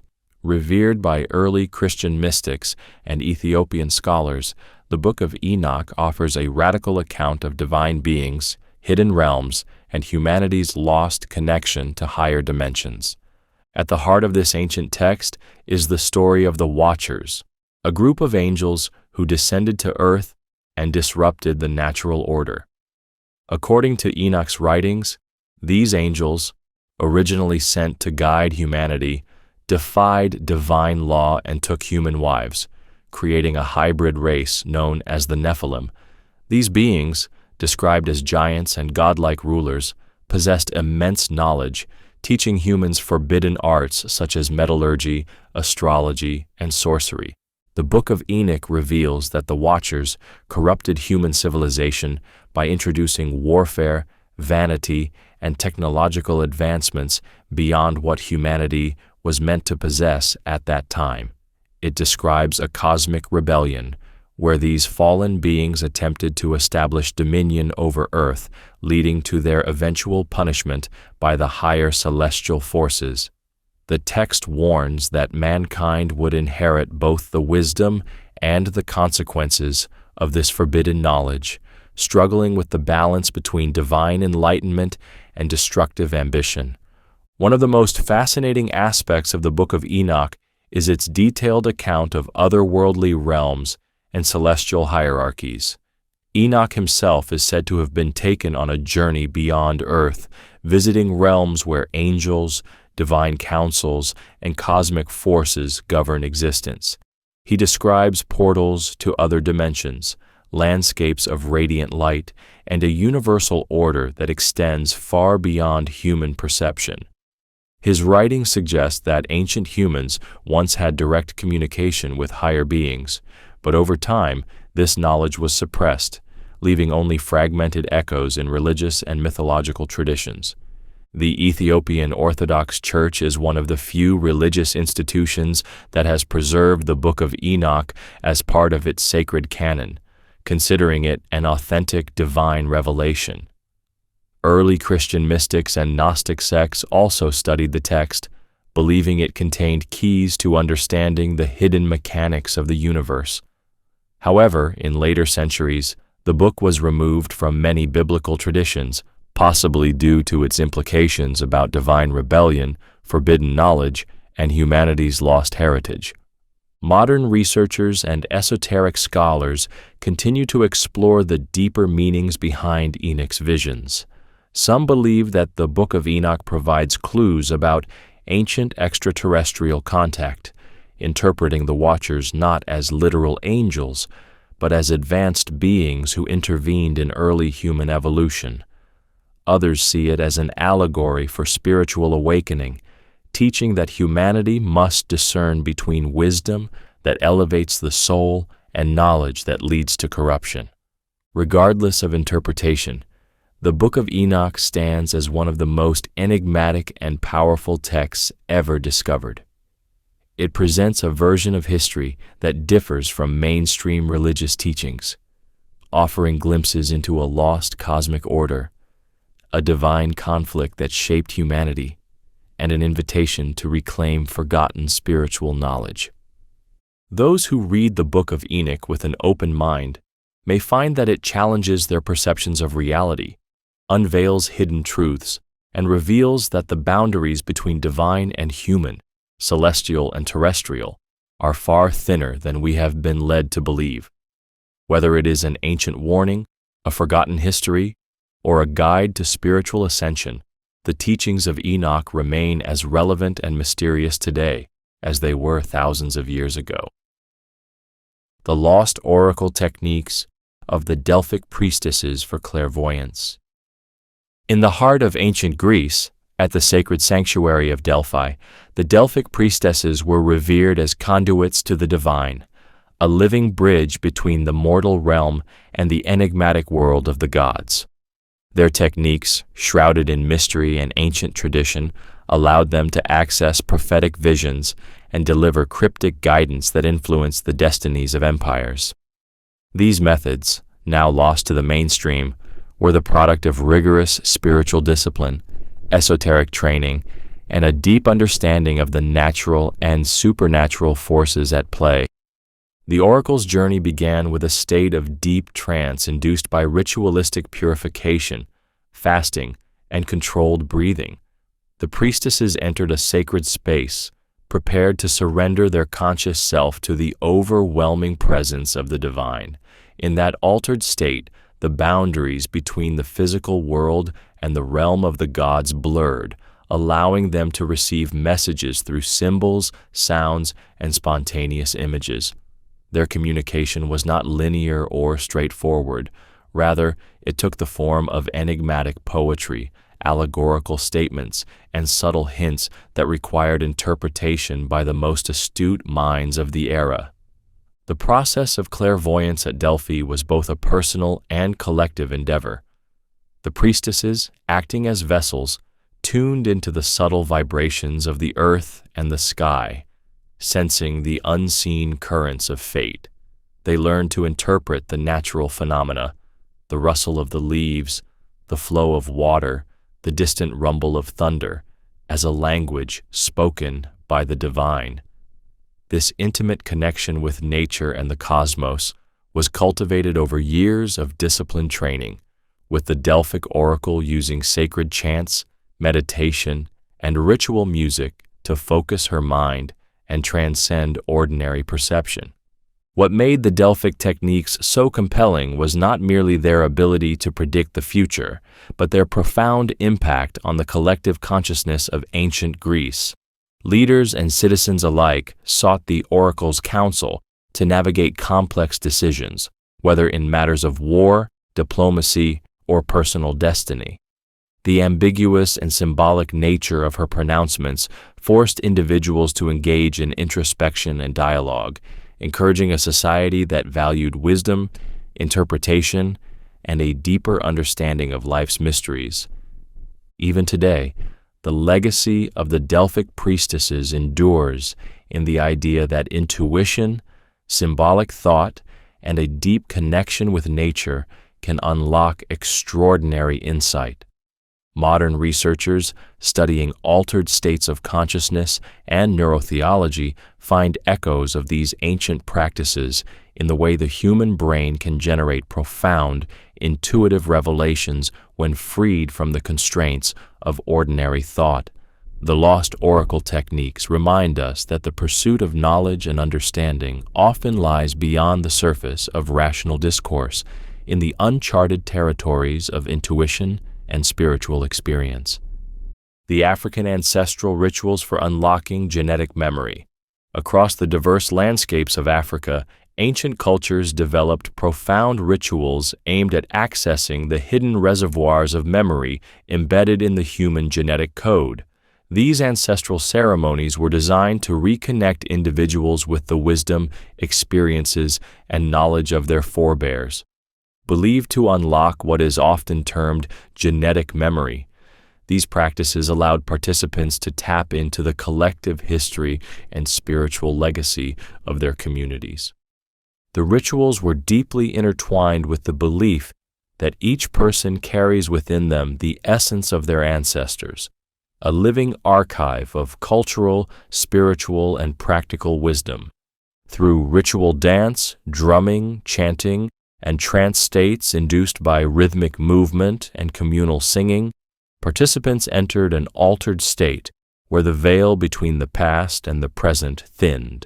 In these moments, the boundary between individual memory and the collective ancestral memory dissolved, and ancient experiences and insights were believed to flow into the present consciousness. Central to these rituals was the use of symbolic objects, sacred music, and mythic storytelling, all of which served as keys to unlocking the ancestral archive. The rhythmic beat of traditional drums, for instance, echoed the heartbeat of the earth and resonated with the pulses of human history. As participants danced and chanted in unison, they not only celebrated their heritage, but also reawakened memories of battles fought, wisdom imparted by elders, and the spiritual truths that had been passed down through generations. The process was both communal and deeply personal, reinforcing a shared identity while providing individual guidance and healing. These practices were not merely about recalling the past. They were seen as a means of empowerment for the present and future. By accessing genetic memory, individuals could gain insights into their own strengths, potential challenges, and the lessons necessary to navigate modern life with the resilience and ingenuity of their ancestors.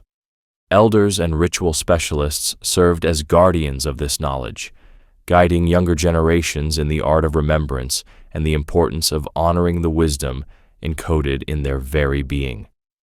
Modern science has begun to explore the possibility that experiences and responses can indeed be transmitted across generations through epigenetic mechanisms, suggesting that the ancient belief in genetic memory might have a basis in the way our bodies and minds retain the echoes of ancestral life.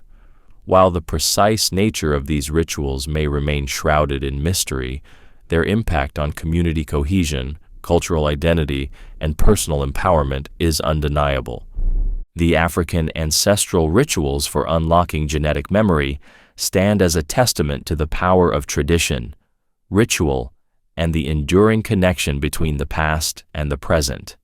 They invite us to consider that true wisdom is not solely found in new discoveries, but also in the ancient knowledge that lives within us, a heritage that continues to guide, heal, and inspire long after the voices of our ancestors have faded into history. The ancient Spartan visualization method for absolute willpower. Among the most disciplined warriors in history, the Spartans of ancient Greece possessed an almost supernatural level of endurance, resilience, and mental fortitude. Their ability to withstand pain, resist fear, and execute commands with unwavering precision was not purely the result of physical training. It was also rooted in an advanced form of mental conditioning that involved intense visualization techniques. This lost practice was designed to forge an iron will, eliminate hesitation, and prepare the mind to endure anything. Unlike other Greek states that relied on philosophy and debate, Sparta was a society that valued unshakable resolve above all else. From the age of 7, young boys were taken from their homes and subjected to the brutal agoge system, a training regimen so harsh that it forged them into warriors incapable of breaking under pressure. But beyond the physical trials, a powerful Spartan secret lay in their mental preparation. a unique visualization method that strengthened willpower and created an unstoppable mindset. The core of this technique was pre-conquered reality, the ability to experience victory, endurance, and hardship within the mind before they ever faced it in the physical world. Before battle, warriors would visualize themselves not just fighting, but already having overcome every possible hardship. They would see themselves enduring pain without flinching, standing victorious over their enemies and persisting even when all odds were against them. Unlike modern visualization techniques, which often focus on mere success, the Spartans went deeper. They mentally prepared themselves for suffering, picturing every worst-case scenario in brutal detail and mentally surviving it before ever setting foot on the battlefield. They trained their minds to feel the hunger before the starvation, endure the pain before the injury, and overcome exhaustion before it arrived. This process created a paradox. By expecting suffering and rehearsing it mentally, they became immune to it. When others panicked in the face of death, Spartans remained calm. When fear threatened to overwhelm a lesser warrior, a Spartan had already defeated that fear within his own mind long before the fight began. Modern neuroscience now validates this technique. Studies on mental rehearsal and visualization show that the brain cannot distinguish between an imagined experience and a real one. Athletes, military operatives, and even surgeons who visualize their performances in advance show heightened focus, reduced stress, and improved endurance in real-life situations. The Spartans mastered this science long before modern psychology confirmed it. The Spartan visualization method is not just about picturing success. It is about training the mind to accept discomfort, suffering, and hardship as already conquered realities. By mentally experiencing endurance before the challenge arrives, the warrior becomes unstoppable. The Spartans did not hope for victory. They lived it in their minds before they ever stepped onto the battlefield. This was their true secret. The war was won before the battle even began. The use of psilocybin in prehistoric rites for direct access to the divine, long before organized religion, before temples and sacred texts, ancient humans sought direct communion with the divine through a forgotten method: psychoactive plants. Among these, psilocybin mushrooms played a pivotal role in prehistoric spiritual rites, allowing early shamans, visionaries, and seekers to enter altered states of consciousness where they believed they could communicate with gods, spirits, and the very essence of existence itself. Archaeological evidence suggests that psilocybin use dates back tens of thousands of years, with cave paintings and ancient carvings depicting mushrooms in ritualistic and spiritual contexts. From the mystical traditions of the indigenous peoples of Mesoamerica to the mystery cults of ancient Europe, psilocybin was not seen as a drug. It was viewed as a sacred key to unlocking hidden realms of reality. The most well-documented use of psilocybin comes from the Mazatec shamans of Central America, who ingested these mushrooms in carefully controlled ceremonies to receive visions, heal the sick, and gain wisdom beyond ordinary perception. The Aztecs called these mushrooms Tiananacatl, meaning flesh of the gods, believing that consuming them allowed the soul to leave the body and ascend into direct communion with the divine. But the use of psilocybin was not confined to the Americas. Evidence suggests that prehistoric European and Siberian tribes also consumed hallucinogenic fungi during initiatory rites, seeking enlightenment and guidance from the unseen world. What made psilocybin so revered was not merely the hallucinations it produced, but the profound shift in consciousness it created. Ancient practitioners described experiencing the dissolution of the ego, the sensation of merging with the universe, and direct downloads of cosmic knowledge. They believed that in this altered state, they were no longer bound by human limitations. They could communicate with ancestors, gain insights into life's mysteries, and access wisdom that could not be reached through ordinary thought.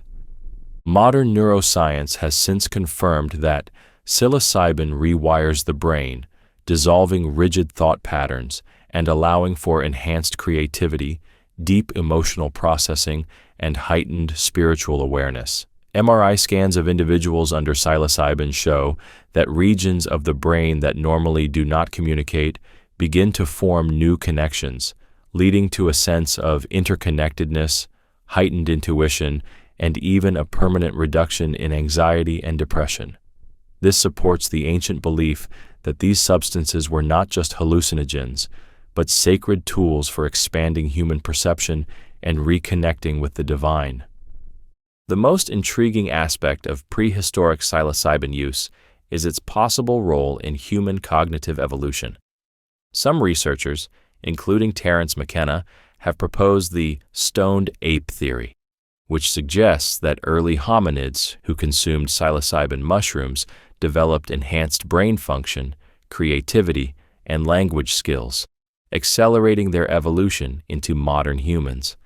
While still debated, this theory aligns with the observable effects of psilocybin in modern users: increased neuroplasticity, heightened awareness, and the breakdown of limiting thought structures. The suppression of psilocybin use in modern society has led many to forget the ancient wisdom associated with these rites. However, in recent decades, a resurgence of interest in psychedelic-assisted therapy and spiritual exploration has begun to restore this knowledge. Studies now show that controlled psilocybin experiences can lead to deep personal insights, long-term positive shifts in mindset, and even mystical experiences indistinguishable from those described in religious texts. For the prehistoric shamans who first used psilocybin, the experience was not about escaping reality. It was about seeing reality more clearly than ever before. It was a sacrament, a guide, and a doorway to the infinite. Whether one sees it as divine communion or an altered neurological state, the ancient use of psilocybin reveals a lost tradition of seeking wisdom directly from the source, beyond words, beyond dogma, and beyond the limitations of the ordinary mind. The lost art of dream incubation to receive prophetic visions. Long before the modern world dismissed dreams as mere subconscious reflections, ancient civilizations practiced a sacred technique known as dream incubation, a lost art of using sleep as a portal to receive divine guidance, prophetic visions, and solutions to life's greatest challenges. This was not passive dreaming, but a deliberate and disciplined method of accessing deeper realms of consciousness. In Egypt, Greece, and Mesopotamia, dream incubation was used to receive messages from gods, ancestors, and higher intelligences.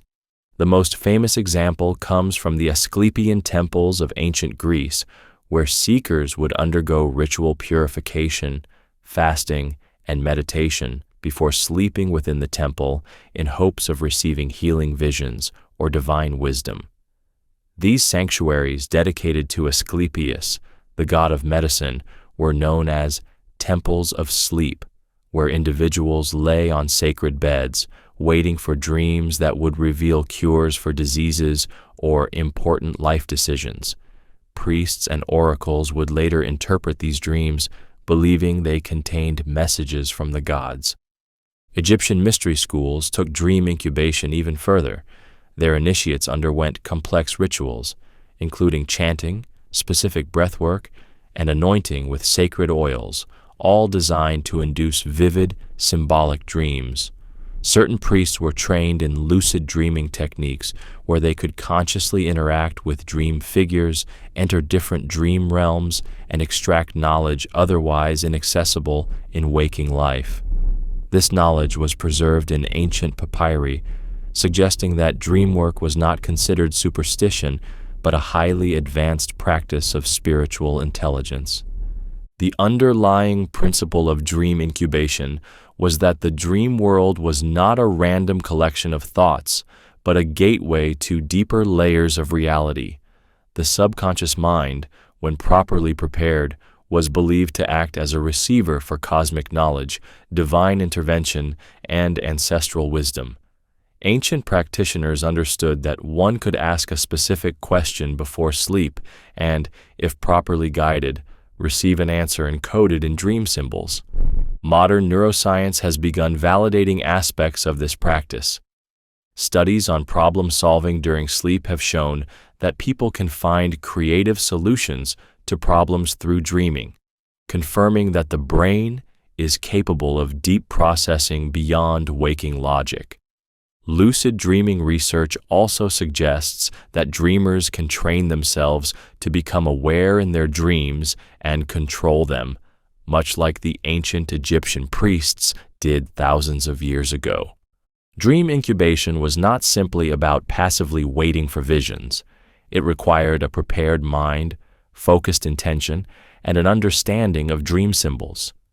Ancient civilizations saw the dream world as a parallel dimension where one could interact with unseen forces, retrieve lost knowledge, and bring back insights that could shape waking life. Those who mastered it had access to a secret form of prophecy, a personal oracle that spoke through symbols, emotions, and hidden truths. Even today, the practice of dream incubation can be revived. Before sleep, one must clear the mind, set a strong intention, and repeat a focused question.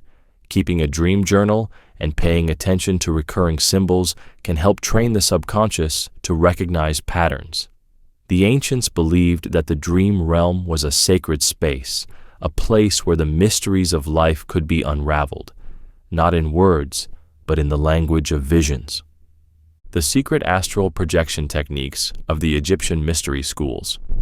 Among the many mystical sciences practiced in ancient Egypt, few were as closely guarded as the techniques for astral projection, the ability to consciously separate the soul from the body and travel beyond the physical realm.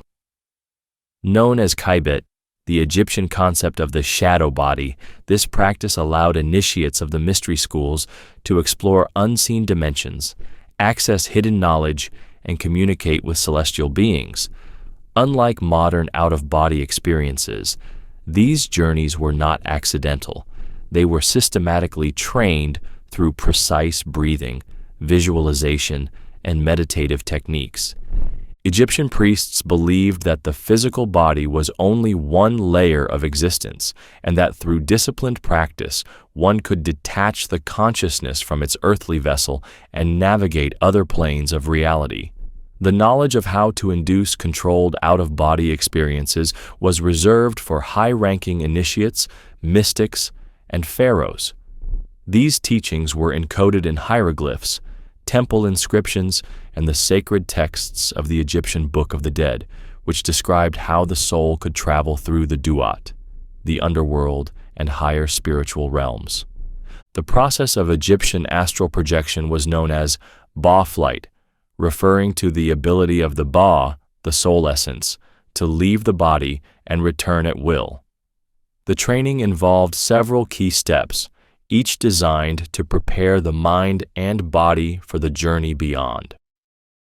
The first step was deep breath work and sensory withdrawal, where initiates practiced rhythmic breathing patterns to slow the heart rate and induce a trance-like state. Next, they engaged in visualization exercises, where they would picture themselves rising above their body and moving through different realms. Some accounts suggest that priests used special anointing oils, incense, and harmonic chanting to enhance this state, creating the ideal conditions for projection.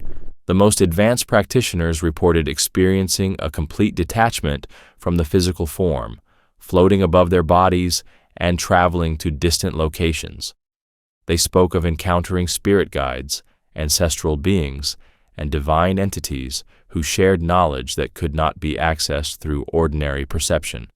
In Egyptian lore, the pharaohs themselves were believed to undergo astral journeys before their coronation, allowing them to receive wisdom directly from the gods.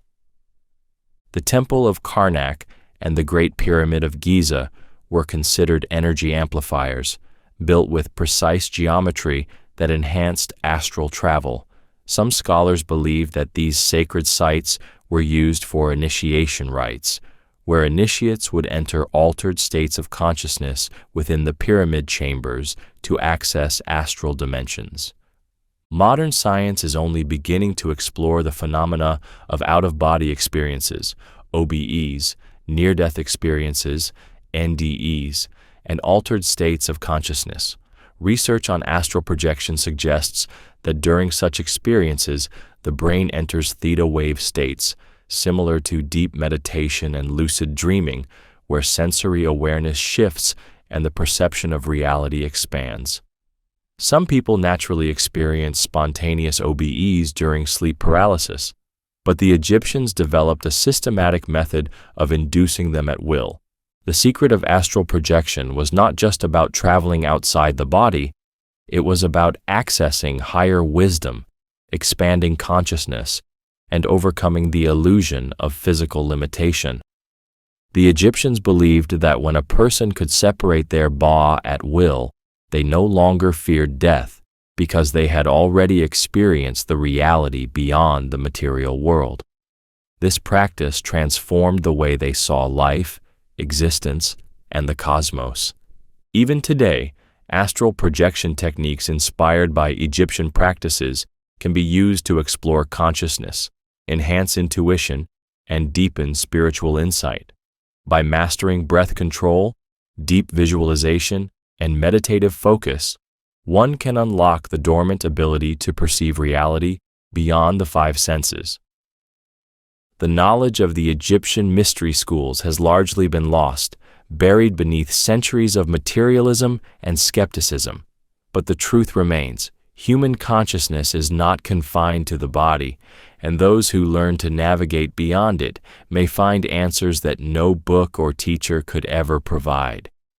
The Egyptian masters understood this long before modern science began to ask the same questions.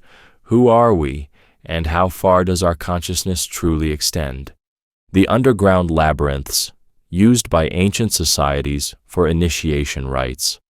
Beneath the surface of the earth, hidden from the eyes of ordinary people, ancient civilizations constructed vast underground labyrinths, not as simple architectural feats, but as spiritual testing grounds for initiates seeking enlightenment and transformation. These mazes were not designed to confuse the body, but to challenge the mind and spirit, serving as portals of initiation, self-discovery, and psychological evolution. Throughout history, many cultures have built labyrinthine underground structures, from the Egyptian catacombs to the Minoan labyrinth of Crete, from the vast tunnel networks beneath Turkey's Derinkuyu to the subterranean initiation chambers of the Mayans and Druids. These were more than burial sites or fortifications. They were spiritual crucibles designed to test the strength, wisdom, and resilience of those who dared to enter. In ancient Egyptian mystery schools, initiates seeking higher knowledge were required to navigate the labyrinth beneath the Pyramid of Hara, a colossal structure said to contain over 3,000 interconnected chambers. Within this dark and silent maze, initiates were deprived of light, forced to rely on intuition, memory, and inner vision to find their way. The journey was symbolic: death of the old self, rebirth into enlightenment. Many scholars believe that these initiatory labyrinths mirrored the Duat, the Egyptian underworld, teaching the seeker how to navigate the afterlife by mastering fear, darkness, and uncertainty. Similarly, in Crete, the legendary labyrinth of King Minos, home to the mythical Minotaur, is believed to have been an actual initiation site where young initiates underwent intense psychological and physical trials. The labyrinth itself was a metaphor for the mind, a place of chaos and hidden fears that could only be conquered through deep self-awareness. Those who successfully navigated the labyrinth were seen as reborn, possessing knowledge and strength beyond ordinary comprehension. In the underground cities of Cappadocia, Turkey, entire communities lived in vast tunnel systems that doubled as places of spiritual retreat and training for initiates. Moving through these intricate underground networks, initiates learn to control their emotions, expand their awareness, and reach states of heightened consciousness. Some historians believe that these subterranean pathways were intentionally built with energetic properties that amplified altered states of mind, helping seekers experience visions, encounters with spirit guides, and glimpses into hidden dimensions. The labyrinth initiation rites were not about physical endurance alone. They were designed to strip away illusion, force self-reliance, and teach initiates to navigate uncertainty without fear. The loss of familiar surroundings, the challenge of finding the correct path, and the deep silence of the underground created a psychological crucible, revealing the initiate's true nature. Modern psychology now recognizes that exposure to disorienting or high-stress environments can trigger states of heightened awareness, neuroplasticity, and deep self-reflection. This suggests that the ancient labyrinths were not simply physical mazes, but mental gateways, tools to break the conditioned mind and awaken the individual to their full potential. The hidden underground worlds of the ancients may no longer serve their original purpose, but the lessons remain. The labyrinth was always a symbol of the inner journey, the path of transformation that requires one to face their fears, walk through darkness, and emerge reborn on the other side. Those who mastered its depths were not just survivors, they were initiates of a higher reality. The forgotten Qigong exercise to unlock immortality potential. In the hidden monasteries of ancient China, Taoist sages and Qigong masters practiced an esoteric exercise said to awaken the body's latent energy, extend lifespan, and cultivate the elusive force known as Shen, the spirit energy linked to immortality. This forgotten technique, once reserved for elite mystics and hermits dwelling in the mountains, was believed to reverse aging, activate hidden faculties of consciousness, and allow the practitioner to merge with the Tao, the natural flow of the universe. The practice was based on the fundamental principle that the human body contains three treasures: Jing, essence; Qi, vital energy; and Shen, spirit. Most people unconsciously burn through their life essence, Jing, through stress, poor diet, and overindulgence, leading to accelerated aging and disease. However, through specific Qigong breathwork, movement, and meditation, ancient masters learned to preserve their Jing, refine their Qi, and expand their Shen, leading to extraordinary longevity and, in some cases, legendary lifespans. The key to this forgotten exercise lies in a specific breath energy circulation method known as the microcosmic orbit. This technique involves directing Qi, life force, in a continuous loop through the body's two primary energy channels, the Du-mai, governing vessel, and Ren-mai, conception vessel. By focusing on the lower dantian, the body's energy reservoir just below the navel, practitioners would draw energy upward through the spine, cycle it over the head, and bring it back down the front of the body, forming an internal energy circuit. To enhance this practice, Qigong masters combined a secret standing posture known as holding the golden sphere. In this stance, the arms are curved as if embracing an invisible energy ball, allowing the qi to accumulate and circulate effortlessly. This position, when held for extended periods, stimulated deep energy flow, awakened dormant vitality, and activated the body's hidden regenerative mechanisms. Advanced practitioners went even further, incorporating reverse abdominal breathing, slow energy absorption techniques, and pineal gland activation. Through these methods, they could achieve states of profound stillness, during which the body entered a near hibernation state, slowing aging to an almost imperceptible pace. Ancient Taoist records claim that some masters who perfected this practice lived well beyond 100 years, remaining strong, flexible, and mentally sharp until their final breath. Modern research has begun uncovering the scientific validity behind Qigong's impact on longevity. Studies on breathwork, bioelectricity, and neuroplasticity confirm that specific breathing patterns and meditative states can reduce oxidative stress, enhance cellular regeneration, and stimulate neurogenesis, the growth of new brain cells. Qigong practitioners have been found to possess unusually strong immune systems, higher energy efficiency, and significantly lower biological aging markers than the general population.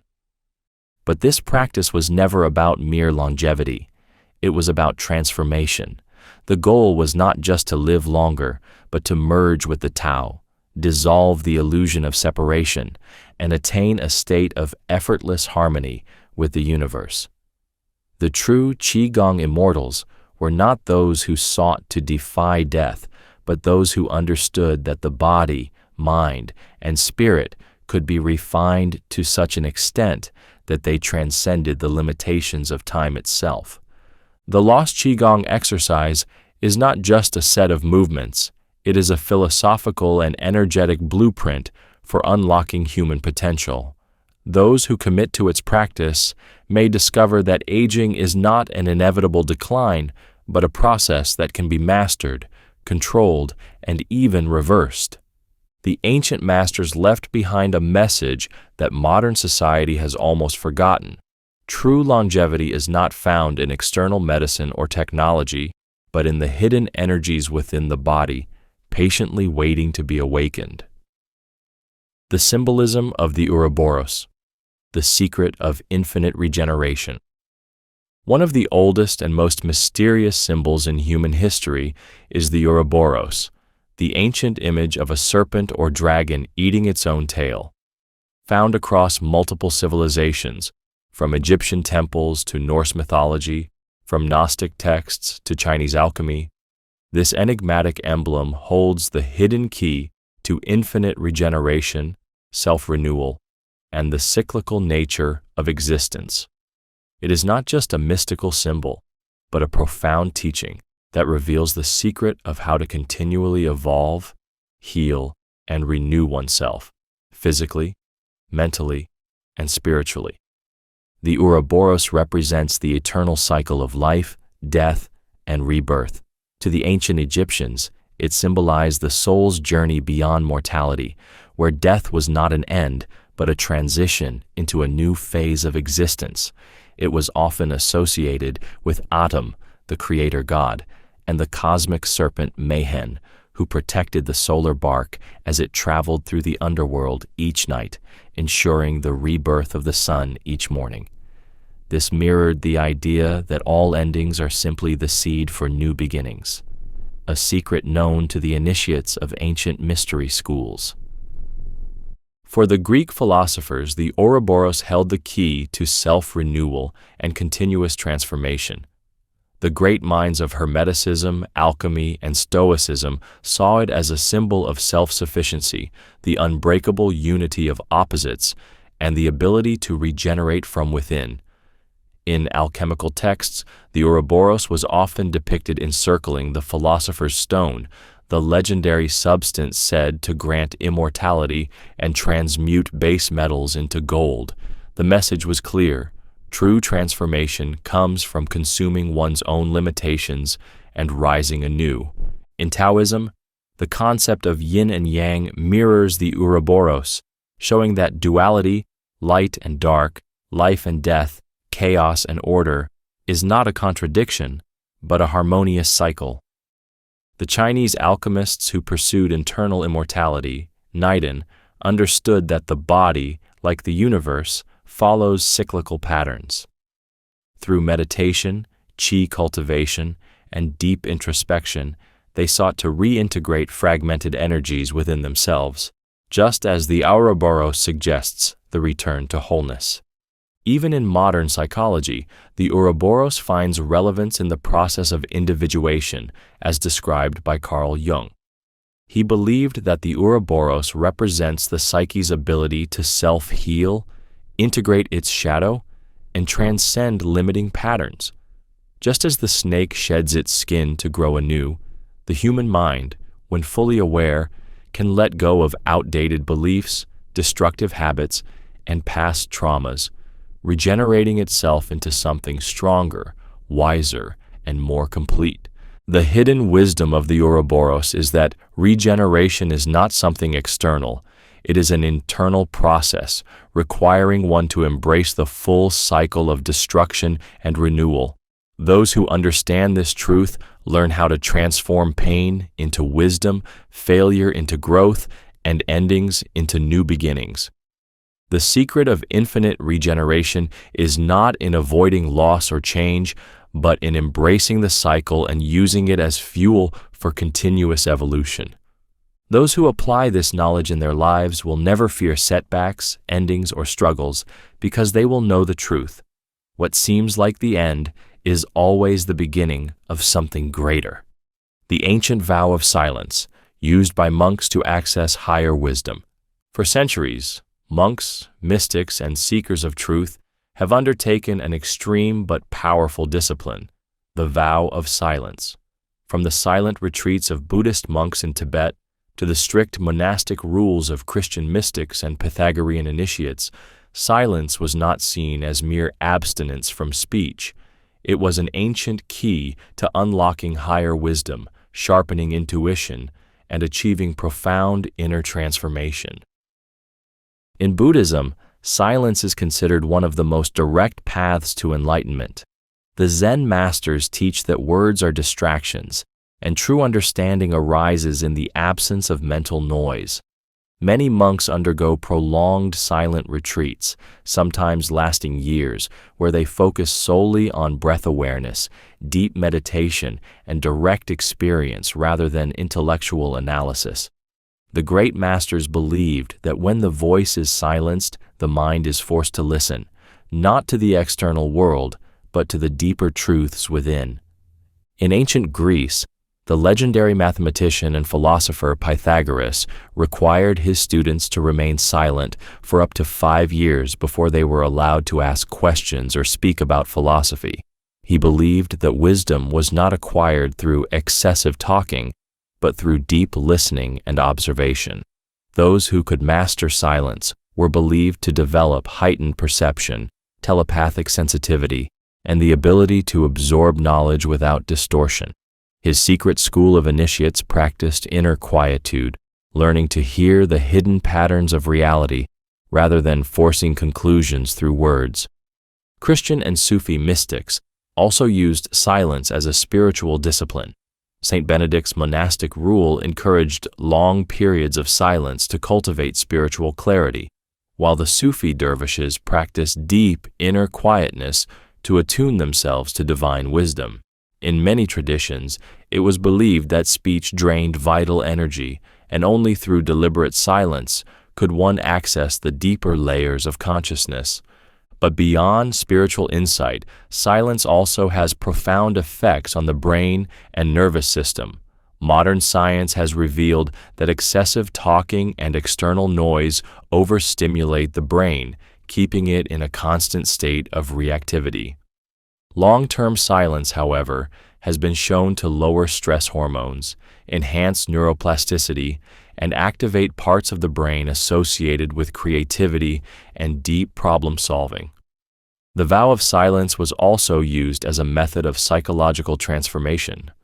By refraining from speaking, monks and seekers were forced to confront their inner mental chatter, their emotional impulses, and their unconscious patterns.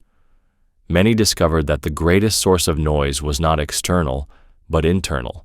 The constant self-dialogue, doubts, anxieties, and habitual thought loops that most people never even notice. Once silence was mastered, the mind became clear, intuition sharpened, and a deeper connection to reality emerged. Many who practiced prolonged silence reported experiencing visions, heightened awareness, and an almost supernatural ability to sense things before they happened. Some of the greatest scientific and spiritual breakthroughs in history occurred during periods of deep silence, where the mind, no longer distracted, could receive insight directly from the vast intelligence of existence. Today, the lost art of silence is more relevant than ever. In an era of constant distraction, digital noise, and endless mental stimulation, most people have lost their ability to sit in stillness and access their deeper intelligence. But those who reclaim this practice will discover that clarity, wisdom, and insight do not come from consuming more information. They arise naturally when the noise fades and the mind is allowed to truly listen. The vow of silence was never about restriction. It was about expansion. It was a path to unshakable inner wisdom, a way to develop laser-like focus, and a direct route to the kind of intelligence that cannot be learned from books or lectures. The monks knew a secret that modern society has forgotten. When you stop speaking, you start hearing. And what you hear in silence is often far more profound than anything spoken aloud. The Aztec Tonalpohualli calendar and its hidden time manipulation secrets. The ancient Aztecs possessed a secret understanding of time that has baffled scholars for centuries. Their Tonalpohualli calendar, often misunderstood as merely a system for tracking days, was actually a sophisticated cosmic tool that influenced destiny, energy cycles, and even the perception of time itself. Unlike modern calendars that rigidly measure time in a linear way, the Tonalpohualli revealed time as a living force, a wave of energy that could be harnessed for manifestation, decision-making, and spiritual awakening. The Tonalpohualli, meaning count of days, was a sacred 260-day cycle, broken into 20-day signs and 13 numerical tones. Each combination of a day sign and a number created a unique energetic signature, much like a cosmic fingerprint. The ancient Aztecs believed that every individual was born under a specific combination that determined their personality, fate, and the challenges they would face in life. The day itself had an energetic identity, meaning that certain activities, such as war, rituals, healing, or prophecy, were best performed on specific dates aligned with the correct cosmic energy. But beyond fortune-telling, the Tonalpohualli calendar contained a deeper, hidden secret: the ability to alter time perception and energy flow. The Aztec high priests, known as Tonalpuke, keepers of the sacred count, used it to predict when specific energy currents would be most potent, effectively allowing them to bend time in their favor. By acting in harmony with cosmic rhythms, they could amplify success, avoid misfortune, and even delay or accelerate certain events. This was more than superstition. It was a highly refined understanding of time as a vibrational force. Modern science now confirms that time is not an absolute constant, but is relative, affected by gravity, energy, and even human consciousness. Some physicists suggest that ancient cultures may have intuited this reality long before modern technology proved it. The Tonalpohualli also functioned as a spiritual training system, helping initiates develop heightened awareness of synchronicity and the unseen forces that shape reality. Those who studied its rhythms learned how to sense energetic shifts, enter altered states of perception, and see beyond the illusion of fixed time. Some researchers believe that the Tonalpohualli was linked to astronomical cycles and human biorhythms, meaning that it was not just a symbolic construct, but a direct reflection of the hidden mechanics of the universe.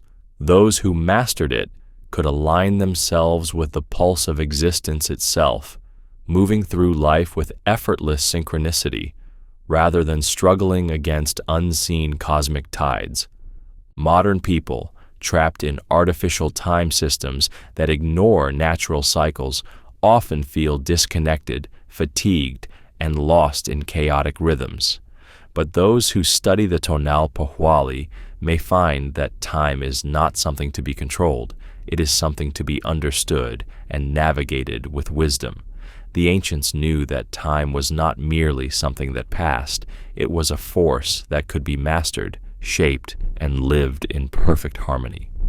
The sacred sexual alchemy of the Tantra, masters for transcendent bliss. Hidden within the esoteric traditions of ancient India and Tibet lies one of the most profound secrets of human potential, the alchemy of sacred sexuality. The ancient Tantra masters knew that sexual energy was not just for reproduction or pleasure. It was the most powerful force in the human body, capable of unlocking states of deep bliss, enlightenment, and even immortality.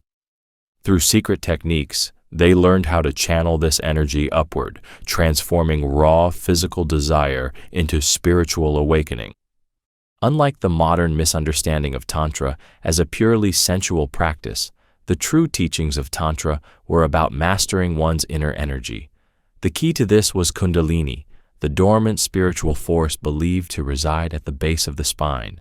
When activated through breath control, visualization, and specific physical techniques, this energy would rise through the spine, activating the chakras and culminating in a state of transcendent bliss. The sacred sexual alchemy of Tantra was based on a paradox. By learning to control and sublimate sexual energy, one could unlock pleasure and ecstasy beyond anything the physical body could experience alone. Instead of allowing this energy to be dissipated outward, as in ordinary sexuality, the Tantra masters learned to reverse the flow, circulating the energy throughout the body, increasing vitality, mental clarity, and spiritual illumination. Central to this practice was the concept of Maithuna, the ritual union of masculine and feminine energies. But this was not simply physical. It was an energetic fusion designed to balance and harmonize opposing forces within the practitioner. Whether performed alone or with a partner, the true purpose of Maithuna was to dissolve the ego, transcend the physical senses, and merge with the divine. Breath control played a key role in this alchemy. The Vajroli mudra technique allowed practitioners to direct energy upward rather than outward, preventing the loss of vital life force.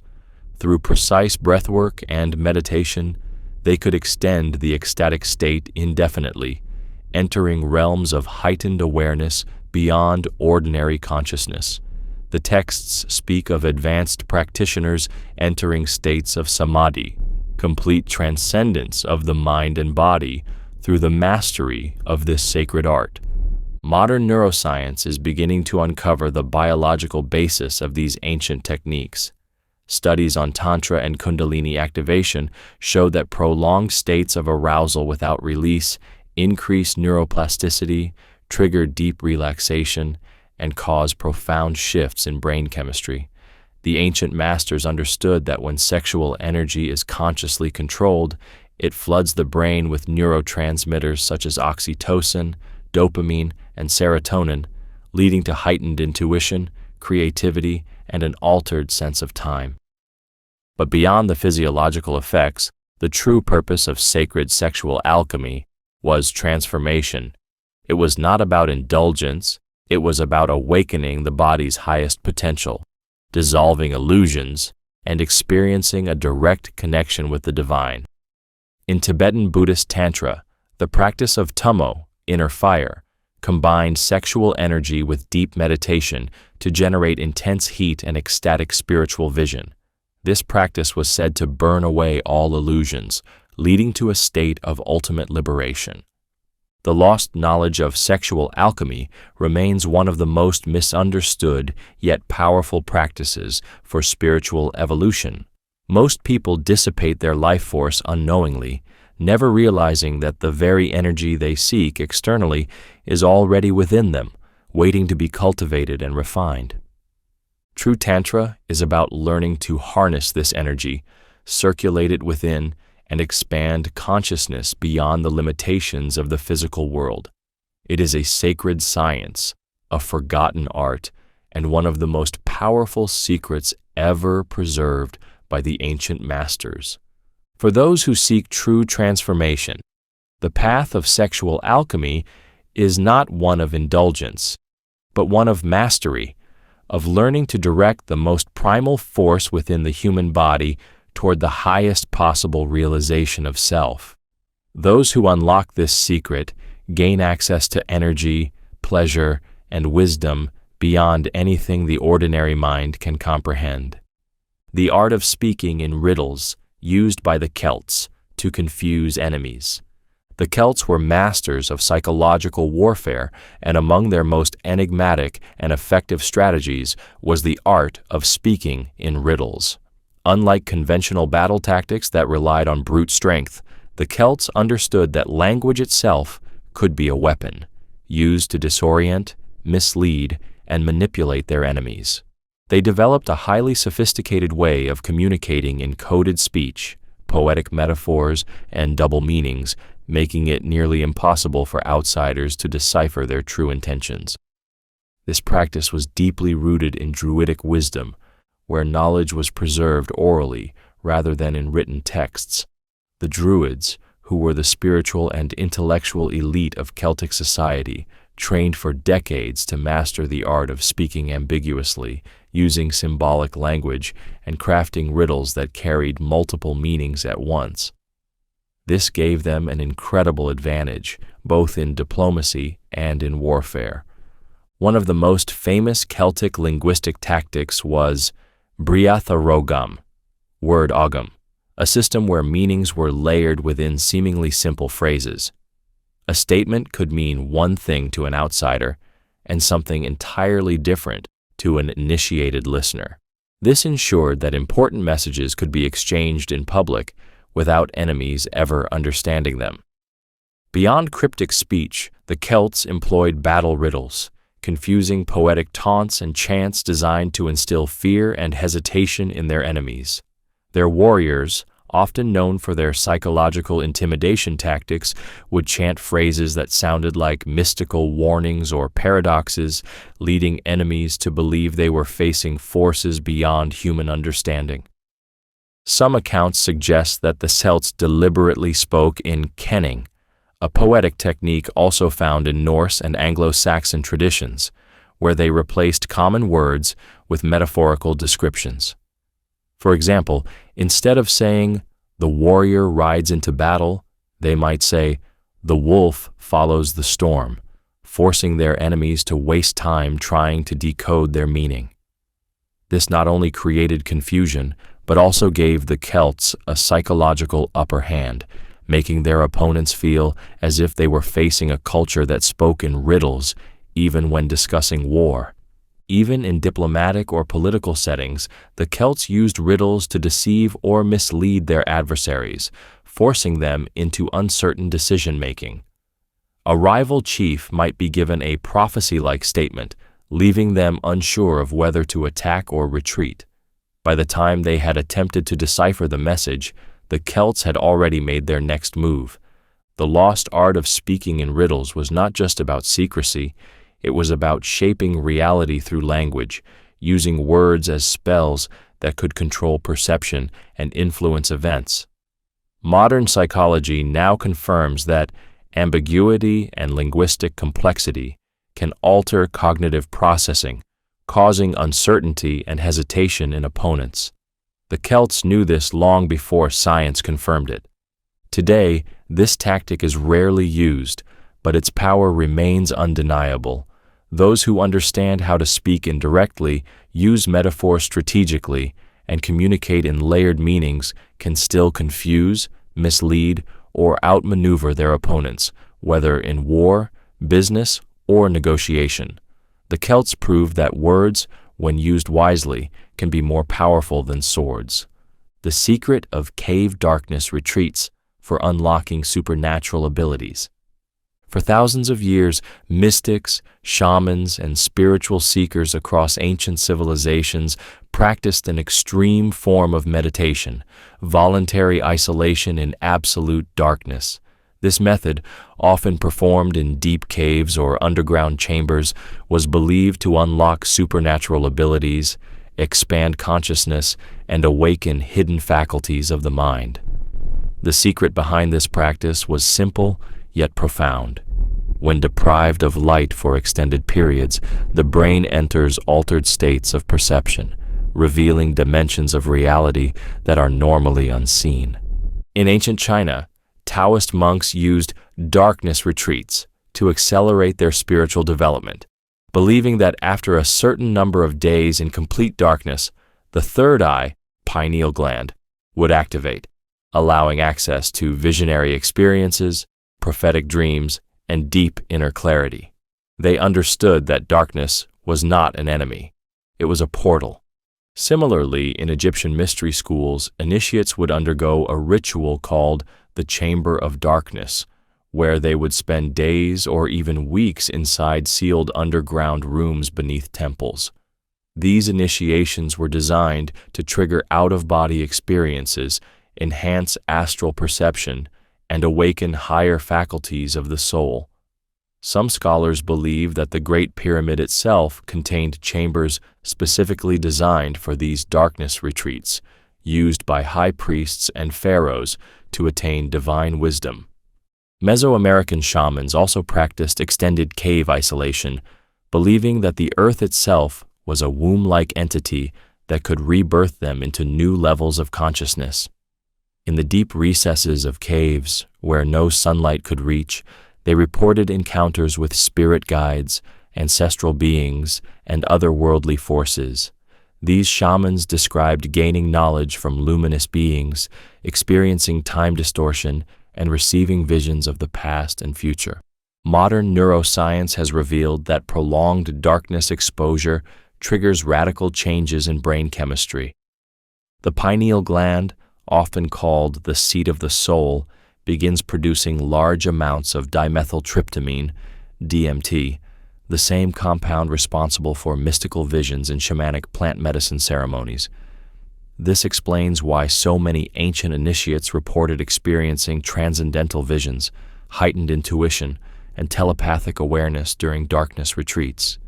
Beyond its spiritual effects, darkness isolation has also been shown to increase the production of melatonin and serotonin, leading to enhanced mood regulation and deepened states of relaxation.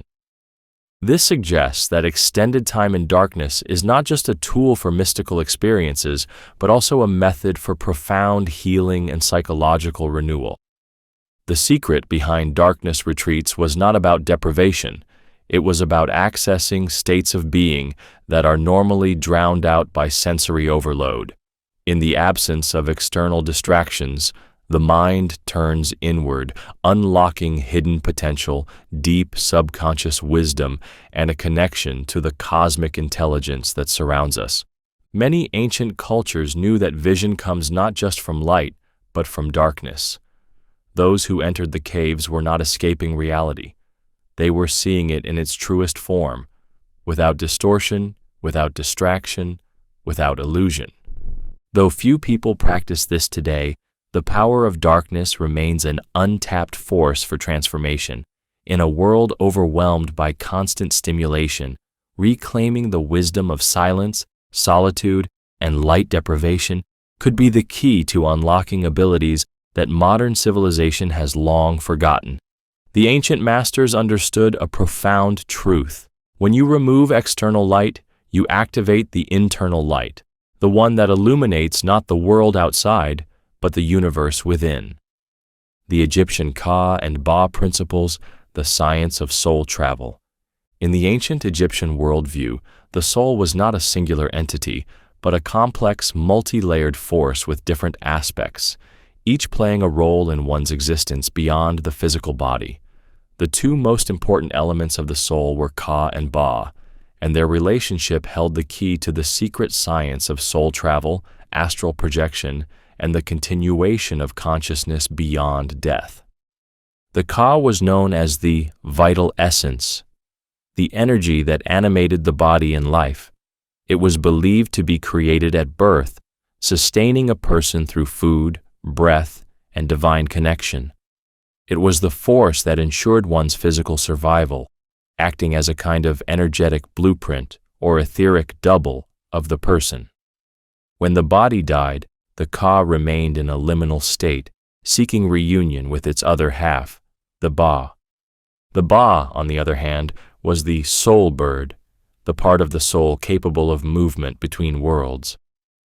Often depicted as a human-headed falcon, the ba represented the soul's ability to leave the body, travel to other dimensions, and experience reality beyond the physical realm. Unlike the ka, which remained tethered to the earthly plane, the ba was free to roam the astral and spiritual realms, gathering knowledge, seeking divine wisdom, and connecting with the afterlife. This dynamic between ka and ba was the foundation of Egyptian soul travel. Masters of this knowledge, such as high priests and initiates of the mystery schools, learned how to separate their ba from their ka while still alive, allowing them to consciously explore the spirit world, access hidden knowledge, and even communicate with the gods. This ability was not seen as supernatural, but as an attainable skill, one that could be refined through rituals, breath control, and focused intention. One of the primary practices for inducing soul travel was the opening of the mouth ceremony, a ritual designed to awaken the senses of the ka and ba, allowing them to move between dimensions. The belief was that by activating certain energy centers within the body, the bi could detach at will, traveling beyond time and space while the physical form remained intact. Ancient Egyptian texts, such as the Book of Coming Forth, by day, the Book of the Dead, provided specific guidance on how to navigate the afterlife, emphasizing the importance of balancing the ka and ba in order to reach Ak, the final and perfected state of an enlightened soul. Those who mastered this transition were said to become shining ones, beings of light who could move freely between worlds. Modern studies on out-of-body experiences, OBEs, near-death experiences, NDEs, and astral projection have uncovered striking parallels with these ancient Egyptian teachings. Research suggests that altered states of consciousness, deep meditation, and specific breathing techniques can indeed create conditions where the awareness seems to separate from the body, mirroring the movement of the ba. The science of soul travel that the Egyptians preserved was not just about the afterlife. It was about expanding consciousness while still alive, unlocking hidden perceptions, and dissolving the illusion of material limitation. Those who understood these principles could explore realms of reality that most people never glimpse, accessing dimensions of wisdom that exist beyond ordinary perception. The ancient Egyptians knew that the body was just one part of existence. The true self was never confined to flesh and bone. It was always capable of flight, exploration, and transcendence. The only question was whether one could master the balance of ka and ba and learn to travel beyond the boundaries of the physical world. The forbidden Mayan codices that reveal the mechanics of time travel. Deep in the heart of Mesoamerica, the Mayan civilization possessed an advanced understanding of time, one so sophisticated that modern physicists are only now beginning to uncover its implications.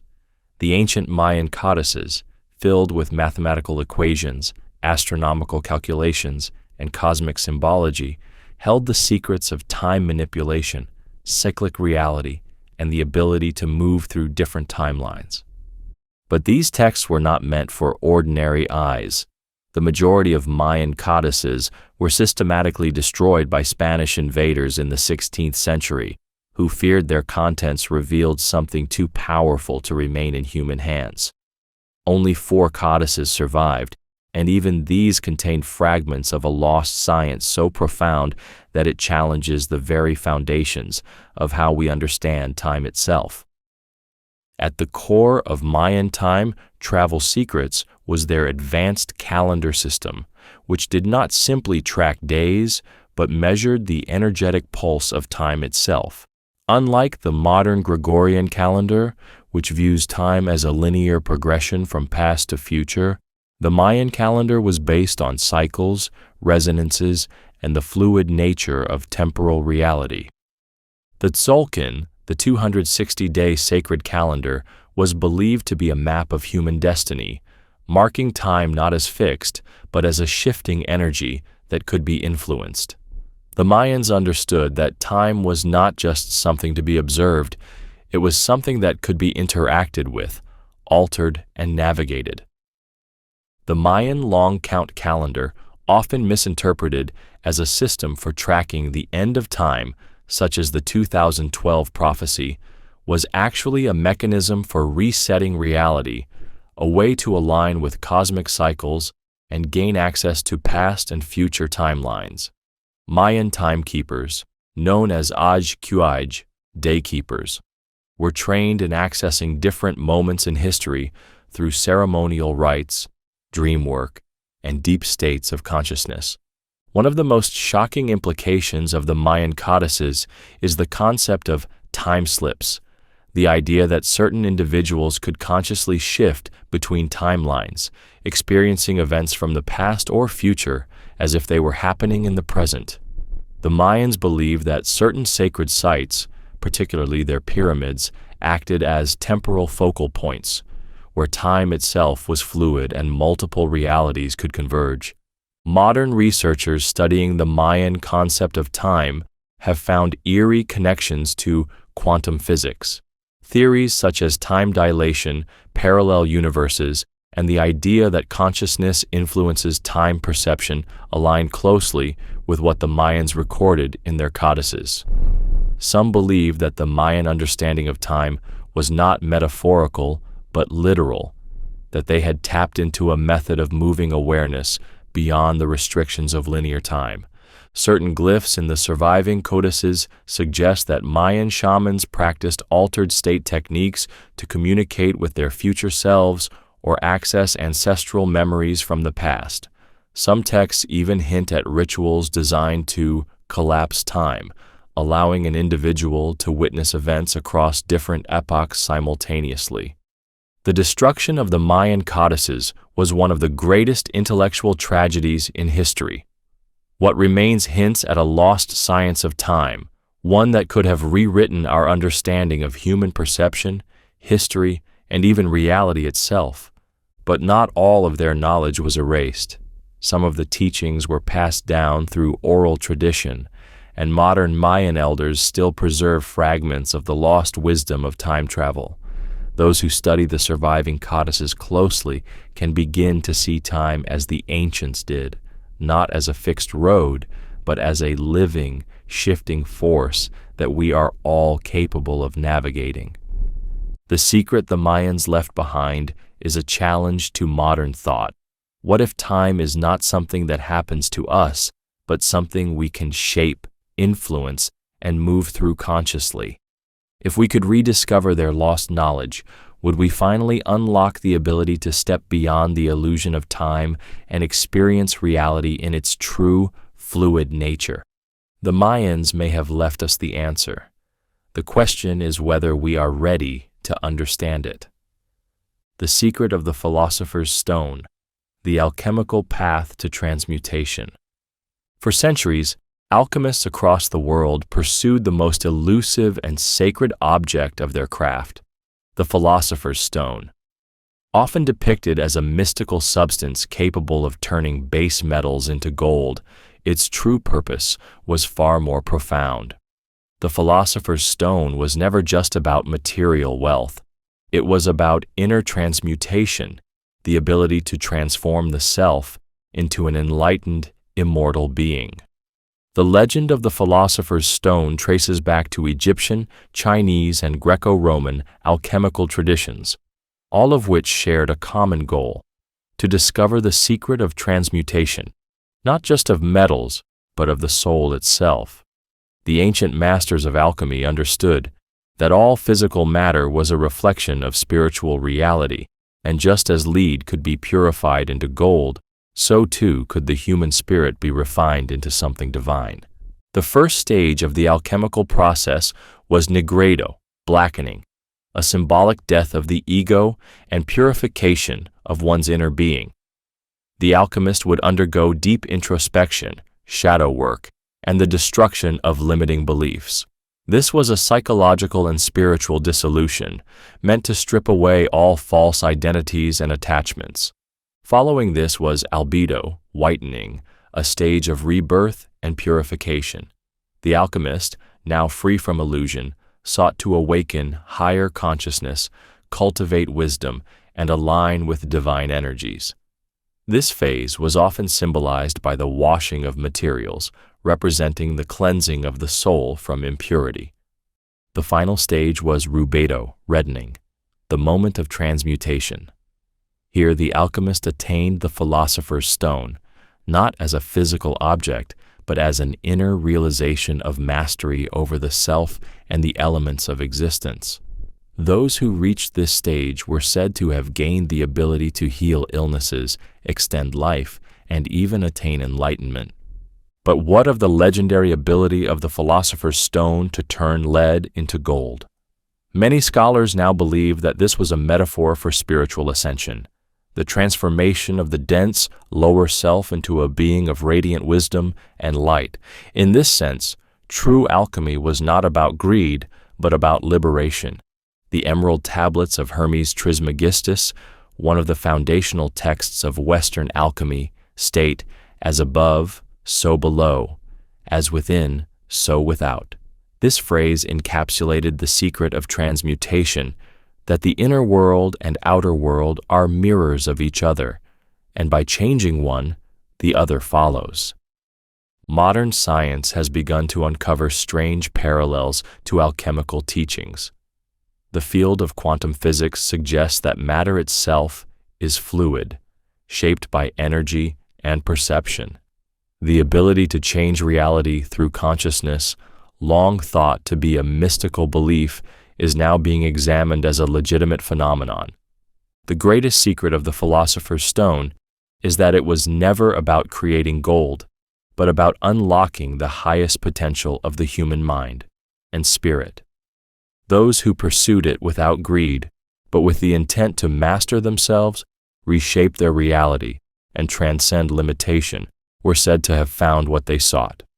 The true alchemists were not men in laboratories mixing chemicals, but seekers of wisdom who understood that transmutation was always an inside job.